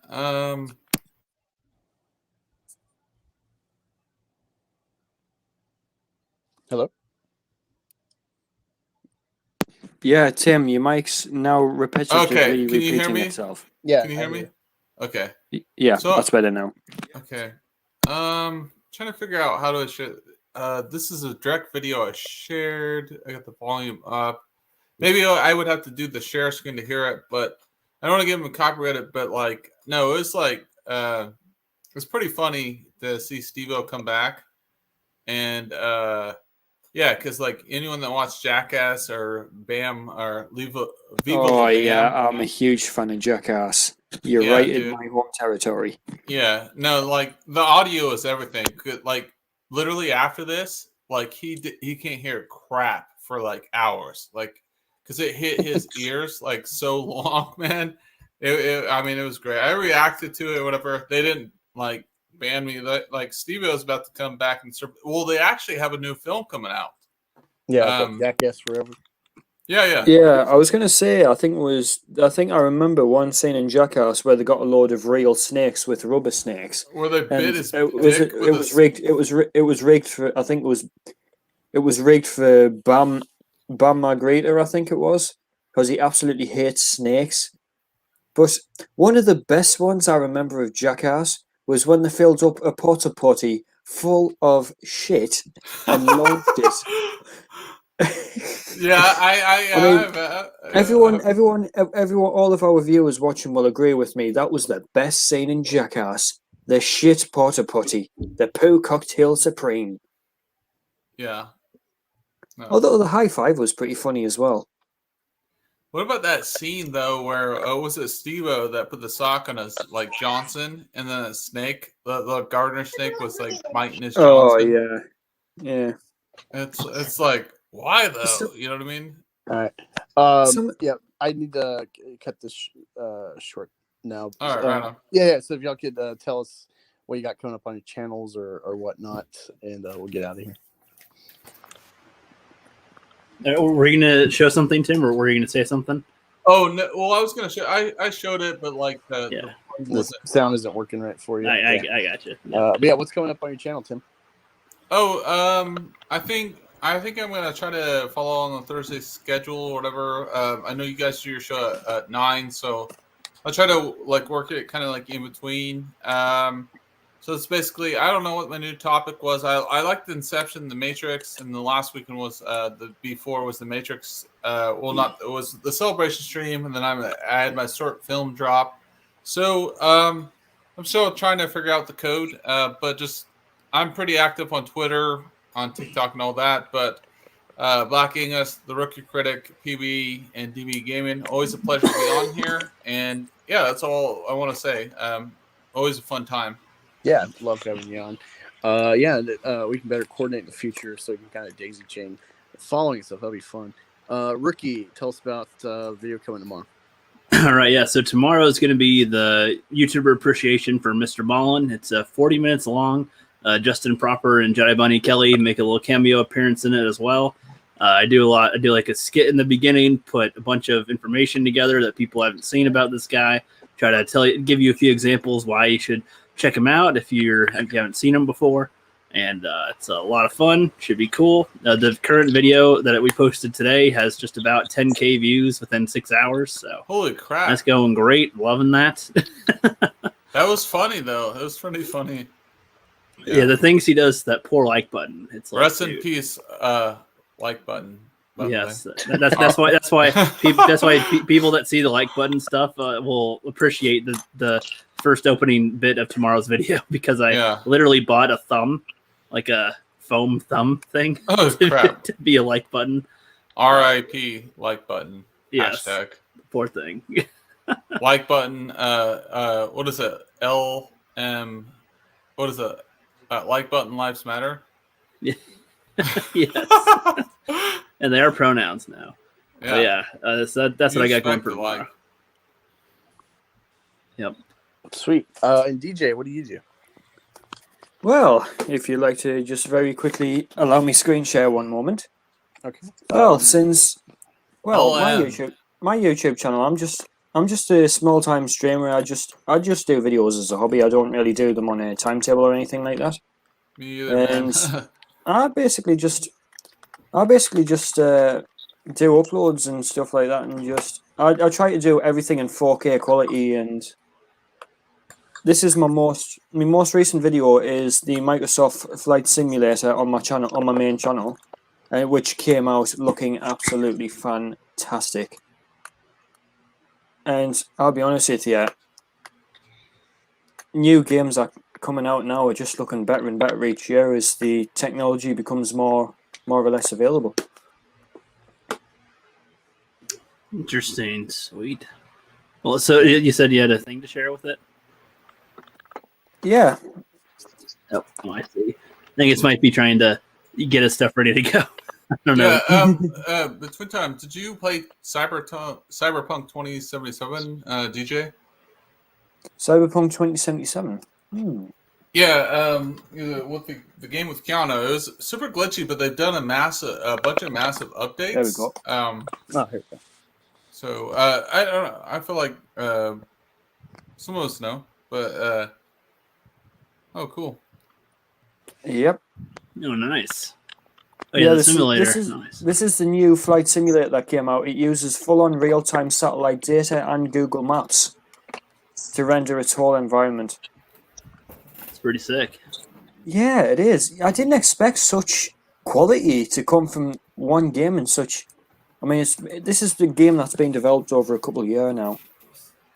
And I was going to say, Damn. just... Yeah, if you like gaming, go over and sub to DJ. Yep. Yeah, I'm going for gaming. Take your time, DJ. I'm currently sitting at a nice and gentle 560 subs. With about average viewers. It's all about the climb. We all get that problem, man. This game, man. This game. What goes up? I learned ballistics in school. Things go up, things go down. Did you play this game? Like, this was like the most like eyed off game, but then like based on what happened, like the the drawback, the technology or whatever. Like I actually work like for Sony, like so I saw the games released like I think in the factory. So I remember the creators of Cyberpunk putting out a statement to say to people, "Stop having sex with Keanu Reeves." no, but Everyone like the remembers drawback that. was like because they had worked on the project for so long, and I never wanted to hate it because it was super glitchy. But now I feel like it's going to be a really good game because what it is a combination of Blade Runner 2049 kind of vibe, and also what is it? What's the most popular game today? Kind of Fortnite. Well, kind of not Fortnite, but like open world. It's not. I don't want to call it a trash game, but or whatever. Like it's still a good game. Grand Theft Auto 5. It's like Grand Theft Auto 5 met Blade Runner 2049. The problem was that there were so many glitches. The story was actually decent, which a lot of people were like missing. Because I got so invested in the game, whatever. Like you can make choices like within not necessarily within factions, but also like love interests, which was great in the game. But I'm interested to see what they're doing in the patches. But DJ Gaming, I recommend that game when they fix all the patches. I think they're getting towards that point. Well, gents, it's been great being with you all this evening, or well, this morning. And the sun's coming up. Because it's coming through, the sunlight's coming through. My sun's coming down right now. Well, as I said, things go up, things go down. And now I've got to get my head down to get some sleep. So it's been great all, and thank you for having me, everyone. As well as a big thank you to all of the viewers for being with us this evening and morning, wherever you may be in the world. So this is DJ Gaming. I'm signing off, and good night, everyone. And a big thank you to everyone here for having me on the stream today. Yeah, you're a great guest. Yep. Appreciate it, man. So thanks for sharing that link, even though the Wall Street Journal kind of already added that. Appreciate it. All right, you're welcome. Thanks all. See you soon. Later. And as for me, I'll be doing the Thursday streams like regular. But otherwise, I don't know. Just it's kind of I go with the flow. Look forward to Rookie's video with Justin and I assume Flip helping as well, possibly on the collective channel and the success they're having. I'm so happy for them. Yeah, I appreciate the support. Thank you, Proper, for the super chat. If you want to support me, you can join as a member for like $5 a month. It goes towards updating my computer and funding Meth Gator. Hopefully, I'll get the campaign going with some art next year at the least, I'm hoping. So appreciate it. Thank you all for coming. Thanks for the chat being lively, and I'll see you next week. Oh, and tomorrow I'll be uploading my full spoiler review of Old by M. Night Shyamalan with some knowledge of the graphic novels. Look forward to that sometime in the afternoon tomorrow. Thanks, Ancient One, for modding, and thanks for DJ coming on, Tim, Ricky. PB's asleep, so see y'all next week. We should put a timer.